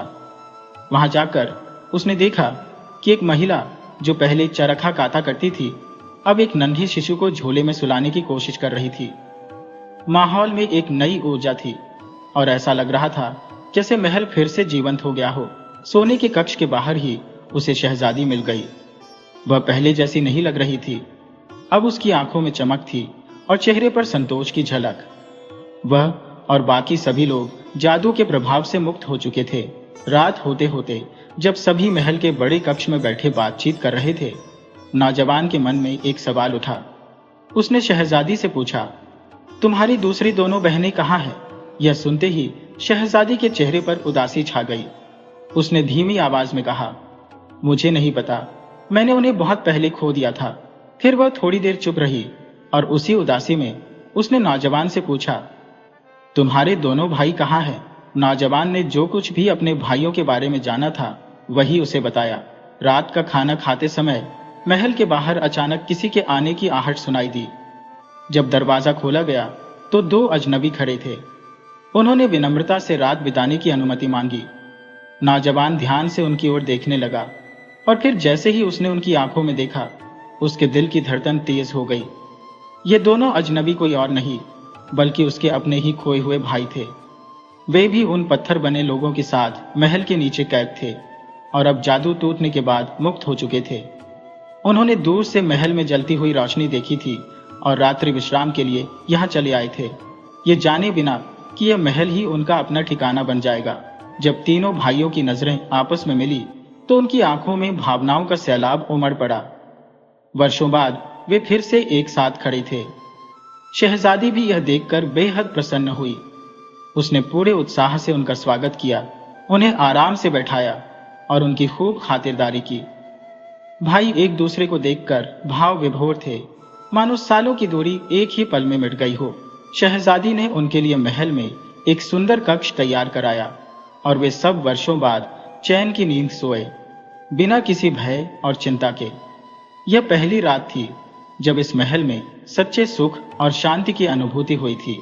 अगली सुबह बड़े भाई की नजर खिड़की से बाहर गई तो उसने जंगल में वही महल देखा जहां उसने 3 दैत्यों को मार गिराया था।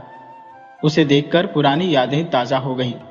इतने में उसका छोटा भाई भी वहां आ गया।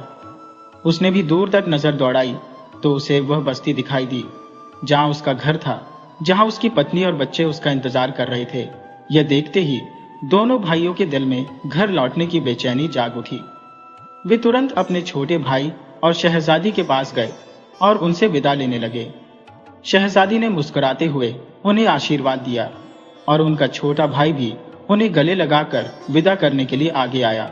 दोनों भाई खुशी खुशी अपने परिवार से मिलने के लिए रवाना हो गए। समय बीतने के साथ तीनों भाई अपने अपने महलों में बस गए, लेकिन उनका आपसी प्रेम बना रहा। वे अक्सर एक दूसरे से मिलने आते, सुख दुख शेयर करते और इस तरह उनका जीवन आनंद से बीतने लगा। उनके महल हंसी खुशी से गूंजते रहे और यदि वे अब तक जीवित होंगे तो शायद आज भी उसी तरह आनंदमय जीवन जी रहे होंगे। जहां एक ओर यह कहानी सुखद अंत की ओर बढ़ रही थी, वहीं दूसरी ओर उस विश्वासघाती दरबारी की सजा भी तय हो चुकी थी। राजा ने उसे कठोर दंड देने का आदेश दिया। 4 घोड़ों को बुलाया गया और उस धोखेबाज को उनके साथ बांध दिया गया।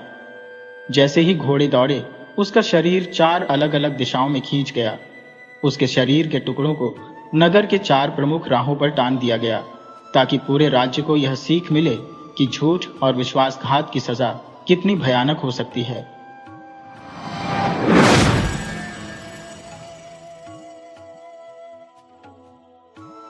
बनारस के समीप स्थित एक गांव था जिसे दौलतपुर के नाम से जाना जाता था। इस गांव में एक प्रख्यात पंडित निवास करते थे जिनका नाम शीतला प्रसाद पांड्य था। वे एक अत्यंत योग्य पंडित और तांत्रिक थे, साथ ही एक समृद्ध जमींदार भी थे। पंडित जी के 4 संतानें थी। सबसे बड़े बेटे का नाम जगदम्बा था, जो जमींदारी के कार्यों और कृषि गतिविधियों की देखरेख करते थे। दूसरे नंबर के बेटे का नाम हरिहर प्रसाद था, जो महाकवि व्यास के ग्रंथों, रामायण और महाभारत के पाठ आयोजित कराते थे और परिवार के सभी बाहरी और आंतरिक मामलों की जिम्मेदारी संभालते थे। तीसरे नंबर के बेटे का नाम बाल मुकुंद जी था, जो पिताजी के साथ गांव में पूजा पाठ और धार्मिक आयोजनों का संचालन करते थे। सबसे छोटे बेटे का नाम राधा कृष्ण था, जो रेलवे में गार्ड के रूप में मुंबई में कार्यरत थे। इन सभी बेटों के बच्चों को 3 माताओं के संरक्षण में पाला गया था, जिससे कुल मिलाकर परिवार में 8 बेटियां और 8 बेटे थे। सावित्री जी इस परिवार की सबसे बड़ी पुत्री थी। उनकी एक छोटी बहन और एक छोटा भाई था। जब सावित्री जी मात्र 10 वर्ष की थी, तब उनकी माता का निधन किसी बीमारी के कारण हो गया था। प्राचीन समय में बच्चों की शादी कम उम्र में ही कर दी जाती थी। सावित्री जी का विवाह 13 वर्ष की आयु में तय कर दिया गया था। उनके पति का नाम रामकुमार था, जिनकी उम्र उस समय केवल 17 वर्ष थी। रामकुमार जी के दादा का नाम केदारनाथ तिवारी था, जो एक महान पंडित और ज्योतिषी थे। वे धनी नहीं थे, परंतु एक संपन्न परिवार के सदस्य थे। रामकुमार जी के पिता एक वकील थे और कस्बे के न्यायालय में कार्यरत थे। रामकुमार जी छोटे भाई थे। उनसे छोटी उनकी बहन विद्या थी। सबसे बड़े भाई का नाम सुदर्शन था और दूसरे बड़े भाई का नाम कृष्ण कुमार था। दोनों बड़े भाई BHU में पढ़ाई कर रहे थे। रामकुमार जी, जो कि सागर बुद्धि के थे, उस समय 11वीं कक्षा के छात्र थे। 11वीं कक्षा का उस समय बोर्ड का परीक्षा हुआ करती थी। गांव में उस समय विद्यालय नहीं होते थे, इसलिए राम कुमार अपने पिता के साथ ही के कस्बे के विद्यालय में पढ़ते थे और पिता के साथ ही रहते थे। शनिवार की शाम को वे अपने गांव लौट जाते थे और सोमवार को पुनः वापस आ जाते थे। अपने अपने कार्यों में व्यस्त रहते थे। प्राचीन समय में लड़कियों की शिक्षा पर विशेष ध्यान नहीं दिया जाता था, इसलिए सावित्री जी की शिक्षा दीक्षा घर पर ही होती थी। वे अक्षर ज्ञान प्राप्त कर चुकी थी। रामायण पढ़ने के साथ साथ पत्र लिखना भी सीख चुकी थी। घर में रहते हुए बेटियां घरेलू कार्यों के अतिरिक्त कढ़ाई और बुनाई भी सीखने की कोशिश करती थी। विवाह कम उम्र में कर दिए जाते थे, लेकिन लड़कियों को ससुराल नहीं भेजा जाता था। कुछ वर्षों के पश्चात किसी विशिष्ट अनुष्ठान के तहत सावित्री जी को अत्यधिक धन, वस्त्र और उपहारों के साथ ससुराल भेजा गया। इस बीच वे अपने परिवार के संरक्षण में रही। सावित्री जी को 3 वर्षों के बाद ससुराल भेजा जाने वाला था और घर की स्त्रियों की जिम्मेदारी सौंपी गई थी। रवि ने सावित्री जी को कम से कम दाल चावल बनाने की विधि सिखाने की सलाह दी। एक दिन निर्धारित किया गया कि सावित्री को खाना पकाना होगा। प्रातःकाल सावित्री को स्नान करवाकर रसोई में भेजा गया। परिवार के 25-30 व्यक्तियों के भोजन की तैयारी करनी थी। बड़े बर्तन में पानी, नमक और हल्दी डालकर रखा गया। पकाने की प्रक्रिया सहज थी। अब चावल की बारी थी। एक पीतल के बड़े बर्तन में पानी भरकर रखा गया और चाची ने कहा कि जब पानी उबालने लगे तो सारा चावल डाल देना। सावित्री ने ऐसा ही किया और फिर बर्तन को पत्थर से ढक दिया। जब पानी उबालने लगा तो बर्तन से पानी बाहर आने लगा। अब 13-14 साल की बच्ची का मन काम करने लगा। उसने पत्थर पर हाथ रखकर दबाया। लंबे समय तक दबाए रखने के कारण उसका हाथ जलकर लाल हो गया। चाची ने इस बारे में बता दिया था। किसी तरह दाल और चावल पक गए, पर सावित्री का हाथ जल गया और दोनों हथेलियों में छाले पड़ गए। वह दर्द से तड़प रही थी। हाथ जलने के कारण उसे खाना बनाने से मना कर दिया गया। कुछ दिनों के उपचार के बाद जब हाथ ठीक हुआ तो परिवार ने निर्णय लिया कि सावित्री को खाना बनाना सिखाने के लिए मामा के घर भेजा जाए। इस प्रकार सावित्री अपने मामा के यहाँ चली गई। मामा का घर व्यापारिक गतिविधियों का केंद्र था। मामा जी बनारस शहर के 80 नंबर मोहल्ले में रहते थे और बनारस हिंदू विश्वविद्यालय में पढ़ाई कर रहे थे। वही और उनकी पत्नी वहीं निवास करते थे। परिवार के अन्य सदस्य बनारस के निकट किसी गांव में रहते थे, जो उनका पैतृक गांव था। बनारस के 80 नंबर मोहल्ले में रहते हुए सावित्री ने विभिन्न प्रकार के खान पान की शिक्षा प्राप्त की। इसी बीच राम कुमार की परीक्षा का परिणाम समाचार पत्र में प्रकाशित हुआ। इसमें लिखा था, प्रथम श्रेणी में प्रथम राम कुमार तिवारी। इससे सावित्री के घर में खुशी की लहर दौड़ गई। राम कुमार जैसे प्रतिभाशाली विद्यार्थी का नाम बनारस हिंदू विश्वविद्यालय के विज्ञान कॉलेज में दर्ज करवा दिया गया। उन्होंने अपने बड़े भाइयों के साथ रहकर गंभीरता से पढ़ाई की। सावित्री जी के विवाह के 3 वर्ष बाद निर्धारित समय पर उन्हें ससुराल भेज दिया गया। साथ में परिवार वालों के लिए वस्त्र, मिठाइयाँ, पकवान, घर गृहस्थी का सामान और अनेक उपहार भेजे गए। सावित्री की ससुराल में सभी लोग अत्यंत अच्छे और स्नेही थे। ससुर के अलावा ददिया, सास और ससुर भी थे। सावित्री जी अपने घर में भाई बहनों में सबसे बड़ी थी, परंतु यहाँ सबसे छोटी थी। उनकी 2 जेठानियां और एक ननद विद्या भी थी। हालांकि सभी लोग बहुत प्यार करते थे, लेकिन घर में बहुत काम करना पड़ता था और सबकी सेवा भी करनी होती थी। सुबह से शाम तक सावित्री जी थक जाती थी। उनकी सास बहुत अच्छी थी, जो सावित्री को अपनी बेटी की तरह मानती थी और अपने पास सुलाती थी। राम कुमार जी BA में पढ़ाई कर रहे थे। 3 वर्षों की पढ़ाई के बाद वे BSSC की परीक्षा में गोल्ड मेडल प्राप्त कर प्रथम श्रेणी में पास हो गए। जीवन में सब कुछ सहज नहीं होता। नियति कभी न कभी कुछ अप्रत्याशित घटित कर देती है। राम कुमार के पिता एक सफल वकील थे और उनकी आय बहुत अधिक थी, जिससे परिवार संपन्न था। किसी प्रकार की कमी महसूस नहीं होती थी। लेकिन अचानक उनकी तबीयत बिगड़ने लगी। कई जांचों के बाद पता चला कि उन्हें तपेदिक की बीमारी हो गई है, जो उस समय एक जानलेवा बीमारी थी। जब इसका पता चला, तब तक उनके दोनों फेफड़े बुरी तरह संक्रमित हो चुके थे। अब उनका कोर्ट और कचहरी जाना बंद हो गया था, जिससे आमदनी भी समाप्त हो गई थी। राम कुमार जी के दादा पूजा पाठ और पंडिताई करके जीविका अर्जित करते थे। हालांकि एक विशाल परिवार का खर्च, 3 बच्चों की शिक्षा और एक बेटी के विवाह का बोझ भी उनके ऊपर था। इसी बीच एक मरीज के इलाज और खान पान का खर्च भी उनकी जिम्मेदारी बन गया था। फिर भी उन्होंने साहस बनाए रखा और संकल्पित रहे कि जो भी होगा देखा जाएगा। प्रारंभ में वकील साहब का इलाज घर पर ही किया जा रहा था। बीएचयू में नियमित चेकअप आवश्यक था, लेकिन स्थिति बिगड़ने पर उन्हें बीएचयू में भर्ती कराना पड़ा।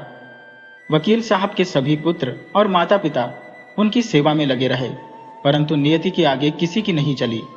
अत्यधिक चिकित्सा के बाद भी वकील साहब की मृत्यु हो गई, जिससे परिवार गहरे शोक में डूब गया। अब राम कुमार की शिक्षा पर भारी खर्च आना था। बीएसएससी में प्रथम स्थान प्राप्त करने के बाद राम कुमार को इंजीनियरिंग के लिए प्रवेश लेना था। दादाजी ने कई लोगों से सलाह ली कि क्या किया जाए। प्रवेश के दिन रुपए 5,000 की आवश्यकता थी, क्योंकि इंजीनियरिंग के लिए हॉस्टल लेना अनिवार्य था। सुबह राम कुमार जी अपने गांव से तैयार होकर निकले। दादी ने दही गुड़ खिलाकर माथे पर तिलक किया और वे दादाजी से मिलने गए। दादाजी पैसे की व्यवस्था कर रहे थे। राम कुमार जी ने दादाजी के चरण छूकर आशीर्वाद लिया और कहा कि वे प्रवेश लेने जा रहे हैं। दादाजी ने अपनी भाषा में पूछा, भैया कितने रुपए लगेंगे?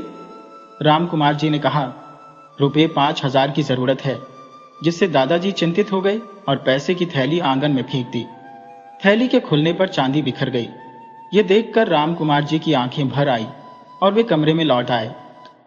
सावित्री जी, जो मायके से आती जाती रहती थी, ने जो धन जमा किया था वह राम कुमार जी को सौंप दिया। हालांकि राशि रुपये 2,000 से अधिक थी, फिर भी यह पर्याप्त नहीं थी। राम कुमार जी उस पैसे के साथ ट्रेन में बैठ गए, क्योंकि इंजीनियरिंग के प्रवेश का अंतिम दिन था। ट्रेन में कुछ स्टेशन बाद सावित्री के चाचा चढ़े और राम कुमार जी ने उनके पैर छूकर प्रणाम किया। हालचाल पूछने के बाद चाचा जी ने यात्रा की वजह पूछी। राम कुमार जी ने सुबह की सारी घटना बताई और चाचा जी ने अगले स्टेशन पर कुछ रुपये दिए। राम कुमार जी बनारस पहुंच गए, लेकिन इंजीनियरिंग कॉलेज में प्रवेश की समस्या ज्यों की त्यों रही। कॉलेज पहुंचकर प्रिंसिपल से मिले और कहा कि वे आज प्रवेश नहीं ले सकेंगे। प्रिंसिपल ने समस्या पूछी और राम कुमार ने कहा कि उनके पास आवश्यक पैसे नहीं है। उन्होंने प्रस्तावित किया कि अगर वे एमएसएससी में प्रवेश लें तो फीस माफ हो सकती है। प्रिंसिपल ने उन्हें समझाया कि इस सुनहरे अवसर को खोना नहीं चाहिए और स्कॉलरशिप के लिए एक फॉर्म भरने की सलाह दी। इस प्रकार राम कुमार जी को इंजीनियरिंग कॉलेज में प्रवेश मिल गया। उनकी पत्नी की सहायता ने भी बड़ा योगदान दिया। इसके बाद राम कुमार ने इंजीनियरिंग की पढ़ाई पूरी की और नौकरी की तलाश में कलकत्ता चले गए। नई इंजीनियर के लिए नौकरी पाना आसान नहीं होता। कलकत्ता जैसे विशाल शहर में जुगाड़ करने के लिए काफी मेहनत करनी पड़ती थी। कलकत्ता में राम कुमार जी को रोकने के लिए उनके पिता के एक मित्र का पता दादाजी ने दिया था। वे कलकत्ता के बड़ा बाजार मोहल्ले में रहते थे। स्टेशन पर उतरने के बाद राम कुमार जी ने अपना सामान, जिसमें एक कंबल था, क्लासरूम में रखा और एक कप चाय पीने के बाद पिताजी के मित्र के घर की ओर निकल पड़े। स्टेशन पर पूछने पर पता चला कि बड़ा बाजार ट्राम से पहुंचा जा सकता है। ट्राम बस की तरह 1-2 मंजिला वाहन थी, जो संभवतः इलेक्ट्रिक से चलती थी और 20 मिनट में बड़ा बाजार पहुंच गई। राम कुमार जी वहां से पैदल चलते हुए पिताजी के मित्र शंकर के घर पहुंचे। परिचय कराने पर हरिशंकर जी ने ऐसा आभास कराया जैसे वे राम कुमार जी को पहचानते हो। हालचाल पूछने के बाद उन्होंने चाय मंगवाकर पिलाई।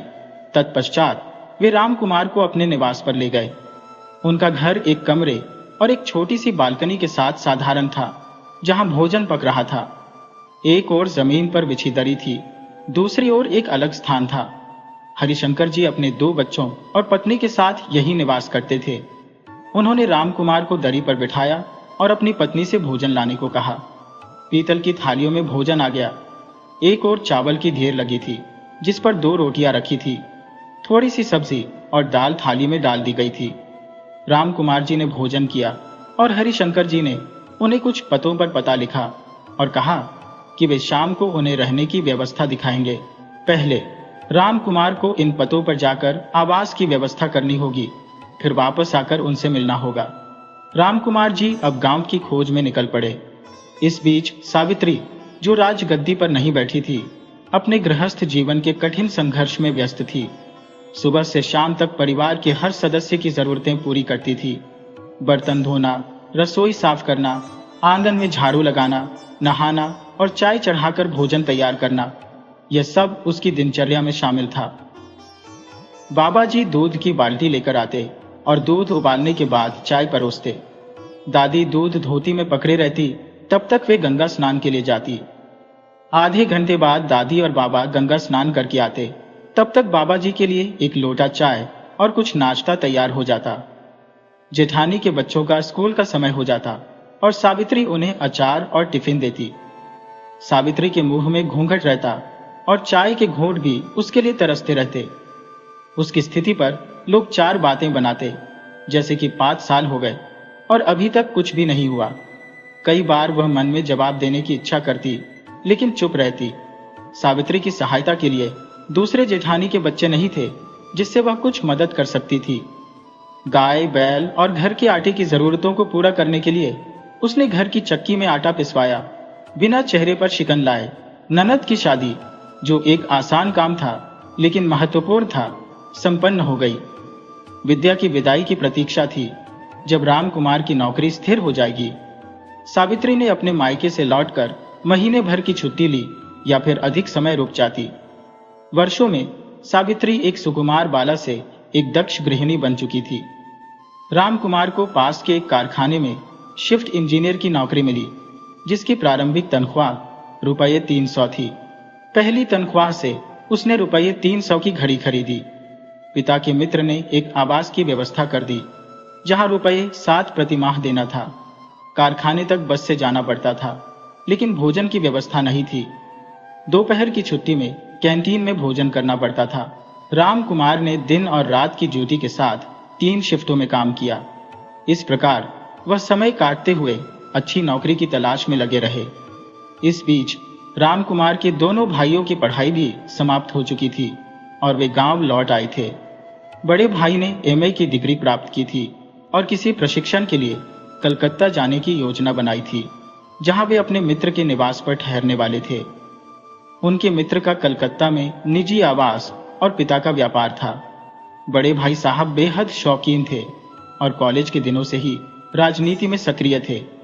वे राजनारायण सिंह के खिलाफ विश्वविद्यालय चुनाव में भाग ले चुके थे और एक बार अंग्रेज को गोली मारने के आरोप में जेल भी जा चुके थे, लेकिन पहचान की कमी के कारण बच गए थे। वे स्वतंत्रता सेनानी भी थे। दूसरे भाई ने बीएचयू से आयुर्वेद में एमडी की डिग्री प्राप्त की थी। उनके गांव में प्रैक्टिस करने का इरादा था, लेकिन बाद में कस्बे में अस्पताल खोलने की योजना थी। सब कुछ ठीक था, लेकिन धन की कमी थी। अभी भी सब कुछ बाबा जी की कमाई पर निर्भर था। शादी ब्याह के मौसम में आमदनी अच्छी होती थी, लेकिन कभी कभी सूखा भी पड़ जाता था। दादी अक्सर कहती थी, कभी घी है घना, कभी मुट्ठी भर चना, कभी वह भी मना, सुख दुख द्वाना आते जाते रहते हैं। अखबार में किसी नौकरी का विज्ञापन देखकर हरिशंकर जी ने राम कुमार को सूचित किया।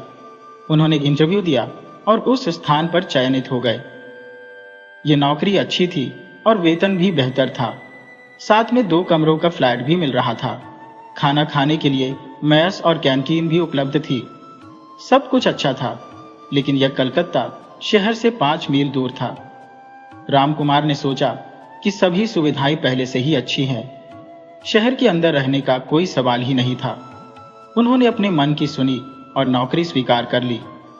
2-3 महीने के बाद बाबा जी को हर महीने मनी ऑर्डर भेजा जाने लगा, जिससे घर की स्थिति में सुधार हुआ। 6 महीने बाद कारखाने के मालिक ने राम कुमार के काम से प्रसन्न होकर उन्हें एक प्लांट का इंचार्ज बना दिया और बोनस भी दिया। राम कुमार ने बहुत सारी खरीदारी की, सबके लिए कुछ न कुछ खरीदा और 1 हफ्ते की छुट्टी लेकर अपने गांव लौट आए। घर पहुंचने पर बाबा जी ने उन्हें गले से लगा लिया। पहले लड़के वालों को सूचित कर बहन की विदाई की तैयारी की गई। गांव में एक और खुशखबरी थी। राम कुमार एक बेटी के पिता बन चुके थे। जीवन में सब कुछ समय पर ही मिलता है। समय से पहले और भाग्य से अधिक कुछ भी नहीं मिलता। रामकुमार ने अपनी बेटी और पत्नी को गांव में छोड़कर वापस लौट गए। पत्नी से वादा किया कि जल्दी ही उन्हें ले आएंगे। रामकुमार वापस अपनी नौकरी में बहुत खुश और उत्साहित रहते थे। हालांकि सावित्री की कमी महसूस होती थी, लेकिन उन्होंने चुप रहकर और सब्र करके काम किया। तभी अचानक एक नई समस्या उत्पन्न हो गई। बड़े भाई साहब का निवास एक 2 मंजिला मकान था। वे शाम को अपने मित्रों के साथ छत पर बैठकर नशा करते थे। एक दिन छत की बाउंड्री पर बैठते समय भाई साहब का पैर फिसल गया और वे नीचे गिर पड़े। उन्होंने अपने शरीर का भार एक पैर पर लिया, जिससे उनके पैर में फ्रैक्चर हो गया। उनके मित्र और परिवार वाले परेशान हो गए और उन्हें जल्दी से अस्पताल ले गए। अस्पताल में दाखिल करने के बाद मित्र के परिवार ने रामकुमार को सूचित किया। जब रामकुमार अस्पताल पहुंचे, भाई साहब का ऑपरेशन चल रहा था, जिससे वे उनसे मिल न सके। ऑपरेशन 2 घंटे तक चला और इसके बाद उन्हें नींद की दवा दी गई। डॉक्टर से मिलकर अस्पताल का खर्च चुकाकर रामकुमार ने अगले दिन आने की बात कही। जाते समय मित्र के पिता ने आश्वस्त किया कि कोई चिंता की बात नहीं है, हम लोग ध्यान रखेंगे। भाई के फ्रैक्चर की खबर घर पर देने के बाद भाभी जी कलकत्ता आ गईं और भाई साहब के मित्र के घर रुक गईं। बाबा जी रामकुमार के पास रहने के लिए आ गए। एक दिन बाबा जी ने भोजन किया, लेकिन अत्यंत चिंतित दिखाई दिए। उन्होंने रामकुमार से कहा, तुम रोज इसी प्रकार का खाना खाओगे तो बीमार पड़ जाओगे। तुम्हें घर के खाने का प्रबंध करना होगा। बाबा जी ने वापस गांव लौटते हुए घोषणा की कि 10 दिन बाद वे बड़ी बहू को लेने आएंगे और गांव जाकर दादी से कहा कि छोटी बहू को तैयार कर दो। 10 दिन बाद वह कलकत्ता के लिए रवाना होंगी। बाबा जी की इस बात को सुनकर किसी की भी हिम्मत रोकने की नहीं हुई। 10 दिन बाद बाबा जी ने सावित्री को अपने बच्चे के साथ कलकत्ता जाने के लिए तैयार किया, लेकिन घर छोड़ने का उन्हें अत्यंत दुख हो रहा था। इसलिए बड़े भाई साहब की बेटी को भी साथ ले जाना चाहती थी। सबने इसे मना कर दिया। रात को सभी लोग गंगा जी के किनारे स्थित मंदिर में सो गए। सुबह नाव से गंगा पार करके मिर्जापुर से जनता एक्सप्रेस में बैठकर कलकत्ता पहुंच गए। पहले वे बड़े भाई के निवास पर गए, क्योंकि रामकुमार को यह भी नहीं पता था कि उसकी पत्नी भी आ रही है। वहां से फोन कर दिया गया, तब वे आए और बाबा जी को उनके परिवार के साथ अपने निवास पर ले गए। इस प्रकार सावित्री जी कलकत्ता पहुंच गईं। नई जगह में उन्हें बहुत सी चीजें समझ में नहीं आती थी और अंगीठी जलाना भी उन्हें नहीं आता था। अनेक कठिनाइयों को पार करके वे वहां समायोजित हो पाए। बड़े भाई साहब भी शीघ्र ही स्वस्थ होकर हावड़ा नामक स्थान पर एक कारखाने में लेबर ऑफिसर के पद पर काम करने लगे। अपने मित्र के यहाँ सब कुछ सुचारू रूप से चल रहा था, लेकिन नया टीवी अपनी कलाकारी दिखा रहा था। कहते हैं, पुरुष बली नहीं होता, समय बलवान होता है। एक रात 8-9 बजे भाई साहब और उनके मित्र छत्र मस्ती कर रहे थे। उनके मित्र ने एक छड़ी जैसी वस्तु ले रखी थी और बता रहा था कि इसे गुप्ती कहते हैं। इसका नुकीला भाग जहर से सना होता है, जिससे व्यक्ति को चोट लगाकर मार डाला जाता है। भाई साहब ने इसे लेकर देखा और अचानक ये छड़ी उनके मित्र के पेट में घुस गई। मित्र ने चिल्लाना शुरू कर दिया और भाई साहब छत पर से कूदकर भागे। उनके घर वालों ने भीड़ लगा ली और उल्टा सीधा बोलने लगे, यह आरोप लगाते हुए कि भाई साहब ने जानबूझकर ऐसा किया है। भाई साहब ने रेलवे स्टेशन जाकर रामकुमार को फोन किया और पूरा मामला बताया। रामकुमार ने तुरंत एक 800 की टैक्सी का प्रबंध करके उन्हें रातों रात गांव भेज दिया और कहा कि अपने घर मत रखिए। FIR दर्ज कर दी गई। पूरे शहर में पुलिस भाई साहब की खोज में जुट गई। रिश्तेदारों ने सलाह दी कि छोटे भाई को पकड़कर पिटाई की जाए, ताकि पता चले कि वे कहां छुपे हैं। लेकिन श्याम के पिता ने ऐसा करने से इनकार कर दिया। अब वह पक्का दोस्त भाई साहब का दुश्मन बन चुका था। पुलिस ने गांव तक जाकर उनकी खोज की, लेकिन कुछ पता नहीं चला। सजा के रूप में उन्हें तड़ीपार कर दिया गया। अब यदि वे कलकत्ता की सीमा पार करते तो पुलिस उन्हें पकड़ लेती।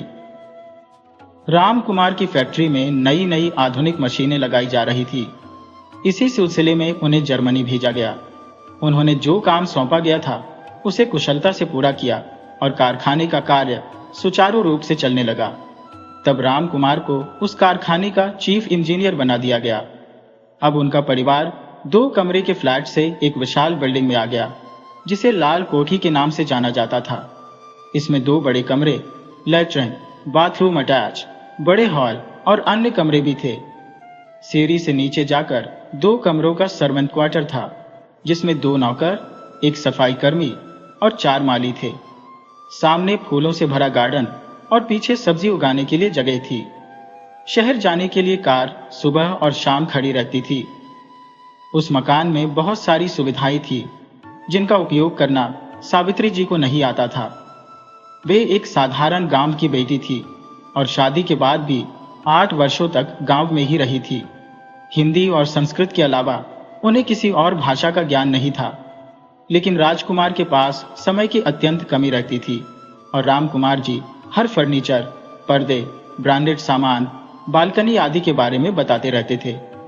यहाँ आने के बाद उनके एक पुत्र की भी प्राप्ति हो गई थी।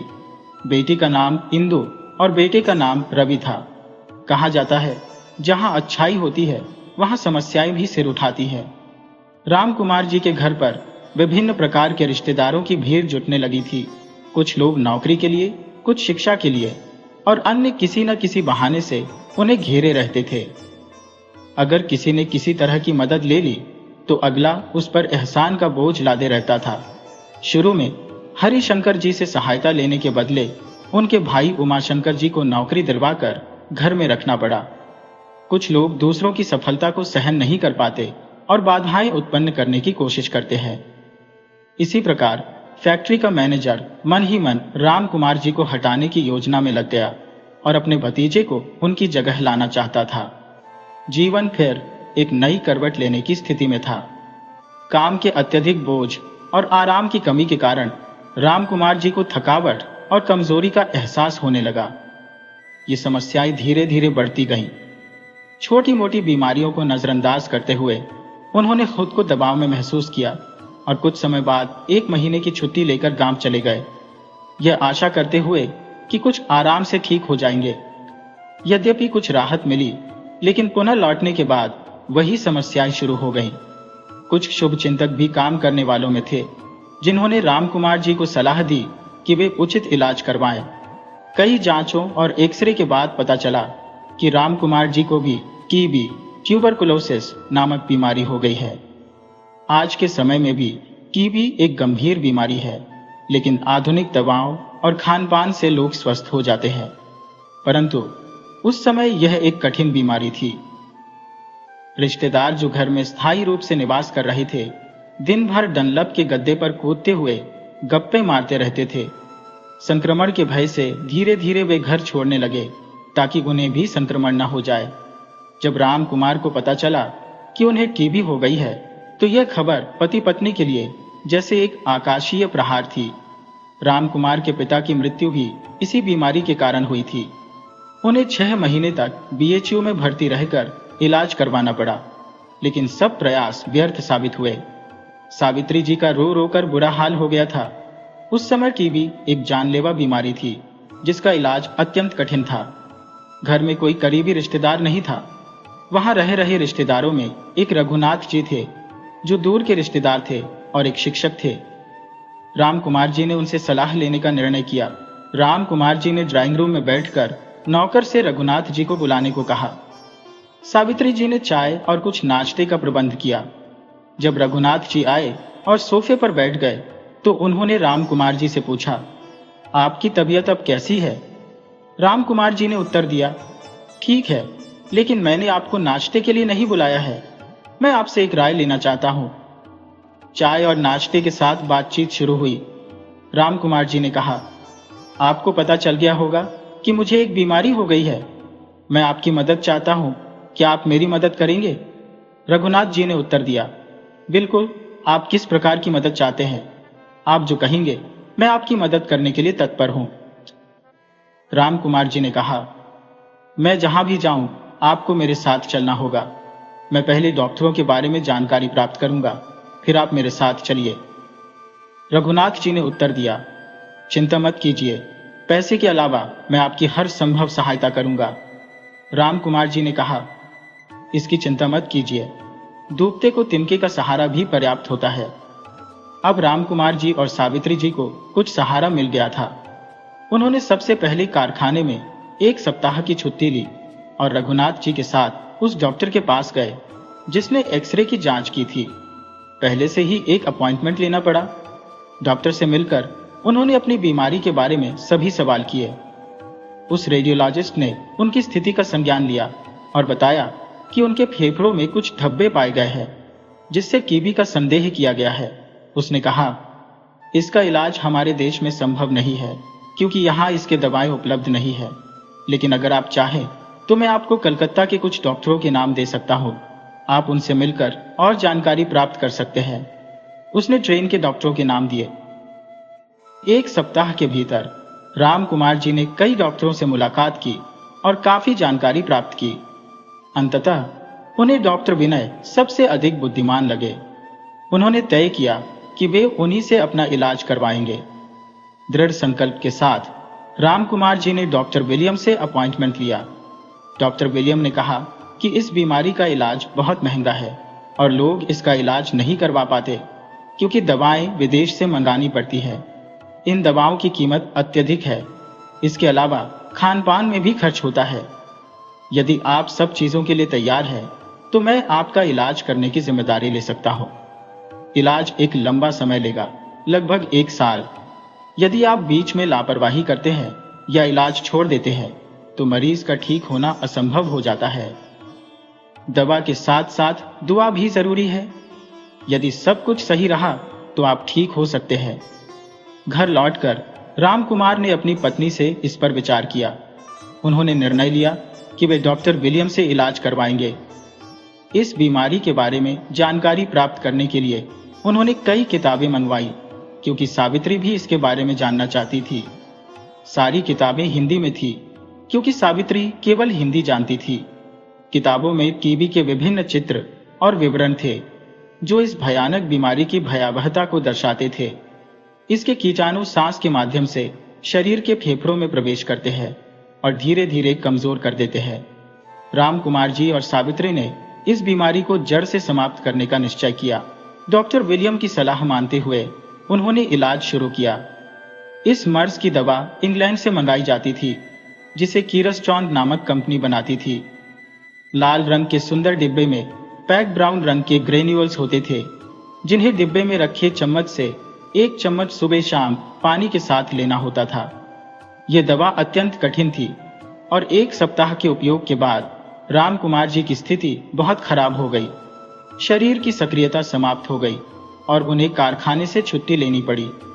वही कारखाने का मैनेजर अपने भतीजे को रामकुमार जी की जगह पर स्थापित करने की योजना बना रहा था। कारखाने में कई अधिकारी रामकुमार जी को बहुत मानते थे। उनमें से एक labour officer mister Roy Kumar Rao Ramkumar ji के घर आए। रामकुमार जी ने कहा, मैं 6 महीने की छुट्टी पर जाने की सोच रहा हूं। मैं ठीक होकर फिर से काम पर लौट आऊंगा। राय साहब को मैनेजर साहब की सारी हकीकत मालूम थी। उन्होंने छुट्टी लेने का कड़ा विरोध किया और बोले, मैं आपकी चारपाई पावर प्लांट के ऑफिस में लगवा देता हूं।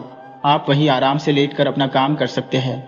इंजीनियर का काम करवाना है, खुद करना नहीं है। इस तरह रामकुमार जी की जिंदगी की गाड़ी धीमे धीमे चलने लगी। डॉक्टर ने उन्हें मांसाहारी भोजन का सुझाव दिया, लेकिन वो तो शुद्ध शाकाहारी ब्राह्मण थे। उनके लिए मीट, मांस, मछली और अंडा छूना भी पाप था। खाने का तो सवाल ही नहीं। दूध, दही वो खा सकते थे, लेकिन ताकतवर दवा बिना ताकतवर भोजन के असर नहीं करती। सावित्री जी ने भी सोचा कि जो करना पड़े किया जाएगा, लेकिन बीमारी से छुटकारा पाना ही होगा। रामकुमार जी के भाई को कलकत्ता की सीमा में प्रवेश की इजाजत नहीं थी, परंतु बाहर रह सकते थे। जब उन्हें रामकुमार जी की बीमारी का पता चला तो किसी तरह वहां पहुंचे और कुछ मदद मिली। सावित्री जी ने नौकर से एक बार में 8 अंडे मनवाकर फ्रिज में रख दिए। भाई साहब एक अंडे को दूध में मिलाकर रामकुमार जी को पीला देते थे और उन्हें पता भी नहीं चलता कि वो दूध के साथ अंडा पी रहे हैं। सावित्री जी ने अपने बच्चों को नौकरों के भरोसे छोड़ दिया और दिन भर रामकुमार जी के लिए कुछ न कुछ पकाती रहती थी। मुंह का स्वाद खराब होने की वजह से वो खा नहीं पाते थे, लेकिन किसी तरह सावित्री जी उन्हें खिलाती पिलाती रहती थी। रामकुमार जी की सारी तनख्वाह उनके इलाज में ही खर्च हो जाती थी। पहले वो सावित्री को रुपये 250 घर खर्च के लिए देते थे, जिसमें से कुछ बचा लेती थी। अब उन्हीं पैसों से घर का खर्च चल रहा था। धीरे धीरे 1 महीना बीत गया और फिर से एक्सरे करवाया गया। बीमारी में मामूली सुधार हुआ था, लेकिन अभी 2 साल तक इलाज कराना था। राम कुमार जी की हालत में सुधार हो रहा था, पर रात को कभी कभी उल्टियां हो जाती थी और हरारत बनी रहती थी। बार बार डॉक्टर के पास जाना पड़ता था और डॉक्टर साहब आराम के लिए और दवाइयां बढ़ा देते थे। सावित्री जी भी परेशान थी। जो भी उपाय लोग बताते वो करती जाती थी। बहुत से व्रत और उपवास भी रख रही थी। गांव से बड़े भाई साहब के एक मित्र सिद्दीकी जी आए। उन्होंने भी एक उपाय बताया। उन्होंने कहा, बेटी, रोज सुबह उठकर नहाकर गर्म पानी से मरीज के पैर और सिर धोकर उस पानी को एक बर्तन में रखकर किसी पीपल या बरगद के पेड़ की जड़ में डालाओ। 1.25 महीने तक बिना नागा के ऐसा करते रहो, चमत्कार हो जाएगा। सावित्री जी ने इसे भी पूरी लगन से किया। उनका मकान हुगली नदी के किनारे था। 4-5 सीढ़ियां चढ़कर सड़क पर जाना पड़ता था। सुबह 5 बजे उठकर वो नहाती, जैसा उस फकीर ने बताया था, और 3 किलोमीटर पैदल चलकर पीपल के पेड़ की जड़ में पानी डालाती थी। कुछ पंडितों ने भी कहा कि शिव जी का रुद्राभिषेक और महामृत्युंजय का पाठ करवाओ, सब बाधाएं दूर हो जाएंगी। सावित्री जी दुविधा में थी। इतनी सारी बातों से उनका दिमाग चकरा जाता था। ईश्वर से राम कुमार जी के स्वास्थ्य लाभ की प्रार्थना सावित्री जी निरंतर करती रही। कई रिश्तेदार बारी बारी से मिलने आते। ऐसा लगता था जैसे वे राम कुमार जी का अंतिम दर्शन करने आए हो। यह सब सावित्री जी को बिल्कुल भी अच्छा नहीं लगता था, मगर उनके पास रोने के अलावा और कोई उपाय नहीं था। लोगों की बातें सुनकर सावित्री जी सोचती कि टोने टोटके करने के बजाय मरीज की देखभाल पर ध्यान दिया जाए, लेकिन सबको हाँ भी कह देती थी। वो देवी देवताओं में आस्था रखती थी और सोचती थी कि जब मेरे पति स्वस्थ हो जाएंगे तब मैं विंध्याचल माता के दर्शन करने जाऊंगी और शंकर भगवान का रुद्राभिषेक कराऊंगी। लेकिन महामृत्युंजय का जाप उन्होंने तुरंत करवाने का निश्चय किया, क्योंकि कहते हैं कि यह जाप सुनकर इंसान मौत के मुंह से भी वापस आ सकता है। इतने सारे उपाय किए जा रहे थे, तब बाबा जी को खबर कैसे नहीं मिलती? बाबा जी भी जल्दी से आ गए और साथ में राम कुमार जी की इकलौती बहन भी आ पहुंची। जिस दिन बाबा जी घर आए, सावित्री जी पूरे दिन की थकी हुई थी और थोड़ी देर आराम करने के लिए हॉल के कोने में लगे बिस्तर पर लेटी हुई थी। बाबा जी अचानक दूर से चिल्लाते हुए घर में दाखिल हुए। उनकी आवाज से घबराकर सावित्री जी बिस्तर से नीचे गिर गई। बाबा जी के सामने आज भी वो पर्दा करती थी। चोट लगने के बावजूद वे जमीन पर ही बैठी रह गई। बाबा जी अपने पोते को पकड़कर जोर जोर से रोने लगे। उन्होंने अपना बेटा इसी बीमारी में खो दिया था और अब वो अपने पोते को खोने के डर से रो रहे थे। किसी तरह बड़े भाई साहब ने उन्हें संभाला। सावित्री जी की ननद बेटे के जन्म के बाद पहली बार मिल रही थी। दूसरे दिन जब सभी लोग इधर उधर चले गए तो राम कुमार जी की बहन सावित्री जी से कहने लगी, भाभी, तुम्हारा बेटा हुआ, लेकिन तुमने हमें कोई नेक नहीं दिया। सावित्री जी ने कहा, तुम मिले ही नहीं तो कहां से देती? बहन ने कहा, तो अभी दे दो ना। सावित्री जी ने कहा, भैया के ठीक हो जाने दो, तब दे दूंगी। तो बहन ने कहा, जब मर जाएंगे तब क्या दोगी? सावित्री जी दुखी होकर रोने लगी और गले की मटर माला उतार कर फेंक दी। जाने कैसी बहन थी। राम कुमार जी के इलाज के साथ साथ पूजा पाठ, तंत्र मंत्र भी चल रहा था, जिससे किसी तरह वो ठीक हो जाए। बाबा जी राम कुमार को गांव ले जाना चाहते थे, परंतु सावित्री जी ने एकदम मना कर दिया। उन्होंने कहा, डॉक्टर ने 6 महीने का समय दिया है, 6 महीने के बाद ही वो यहां से जा सकेंगे। इलाज पूरा करना आवश्यक है। बाबा जी रोते धोते अपनी पोती के साथ वापस चले गए। इधर सावित्री जी ने पंडितों से विचार विमर्श करके महामृत्युंजय का पाठ शुरू करवा दिया और संकल्प ले लिया। साथ में 36,000 मंत्रों का जाप करने के लिए ब्राह्मणों को बुलाया गया। 11 दिनों तक पाठ चला और उसके पश्चात समापन हुआ। ब्राह्मणों को भोजन करवाकर उन्हें दान दक्षिणा और वस्त्र देकर विदा किया गया। पता नहीं इसका कुछ प्रभाव पड़ा या नहीं, पर मन को शांति अवश्य मिली। इलाज करते करते 3 महीने बीत चुके थे। अब तक इतना सुधार हो गया था कि राम कुमार जी चलकर बरामदे में बैठने लगे थे। सावित्री जी को विश्वास हो गया था कि वो अवश्य स्वस्थ हो जाएंगे। उनका व्रत उपवास भी चल रहा था। यह एक अद्भुत बात थी कि जिस पेड़ में सावित्री जी वो पानी डालती थी वह भी अब सूख चुका था। ऐसा लगता था कि उसे भी टीबी के कीटाणुओं ने जकड़ लिया हो। सावित्री जी बेहद कमजोर हो चुकी थी, मगर उन्होंने बीमारी को अपने ऊपर हावी नहीं होने दिया। उन्होंने अपने दोनों बच्चों की चिंता छोड़ दी थी, जिन्हें एक नौकर और एक बूढ़ी नौकरानी देखभाल कर रहे थे। कभी कभी बच्चे भी बीमार पड़ जाते थे, तब बड़े भाई साहब उनका ध्यान रखते थे। सावित्री और सत्यवान की कथा में सावित्री के तप से ईश्वर प्रकट होते हैं और उनकी समस्याओं का समाधान कर देते हैं। लेकिन यहाँ हर कदम पर कठिनाइयों का सामना करना पड़ रहा था और आर्थिक समस्याएं भी सिर उठा रही थी। घर में रखा धन अब खत्म होने की कगार पर था और उन्हें पैसों की सख्त जरूरत थी। राम कुमार जी के इलाज और खान पान में वे कोई कमी नहीं करना चाहती थी। ऐसे समय में सावित्री जी को हरिशंकर जी की याद आई। उन्होंने उन्हें फोन कर बुलाया और 4 सोने की चूड़ियां गिरवी रखवाकर पैसे लाने की विनती की। हरिशंकर जी ने अपने पास से पैसे दे दिए और बाद में उनकी चूड़ियां उन्हें वापस लौटा दी गई। एक्सरे में सुधार भी दिख रहा था। एक दिन जब सावित्री जी आराम कर रही थी तो उन्हें नींद आ गई। तभी उन्हें लगा जैसे एक बड़ी दाढ़ी वाला आदमी उनके सामने आया और बोला, माँ कागज दो। सावित्री जी ने कहा, अभी पेपर नहीं है, बाद में आना। वह रद्दी पेपर खरीदने वाला था। उसने एक स्लेट पर कुछ लिखा और कहा, अभी बहुत समय बाकी है।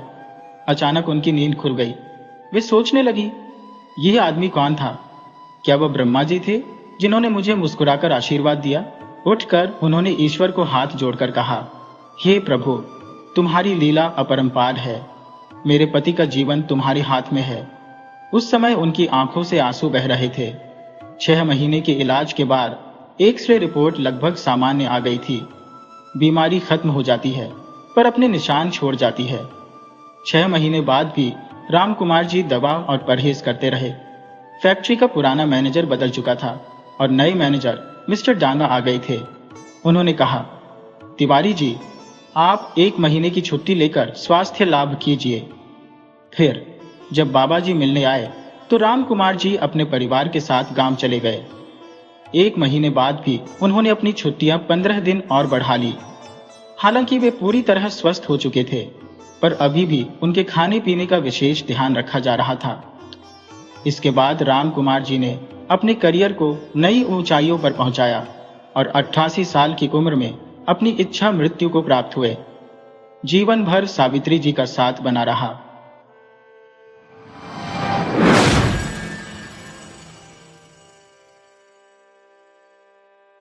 वीडियो अच्छी लगे हो तो इसे लाइक करें और ऐसी ही मज़ेदार कहानियों के लिए चैनल को सब्सक्राइब करें और बेल आइकन दबाएं। ज़्यादा से ज़्यादा अपने दोस्तों को शेयर करें। धन्यवाद।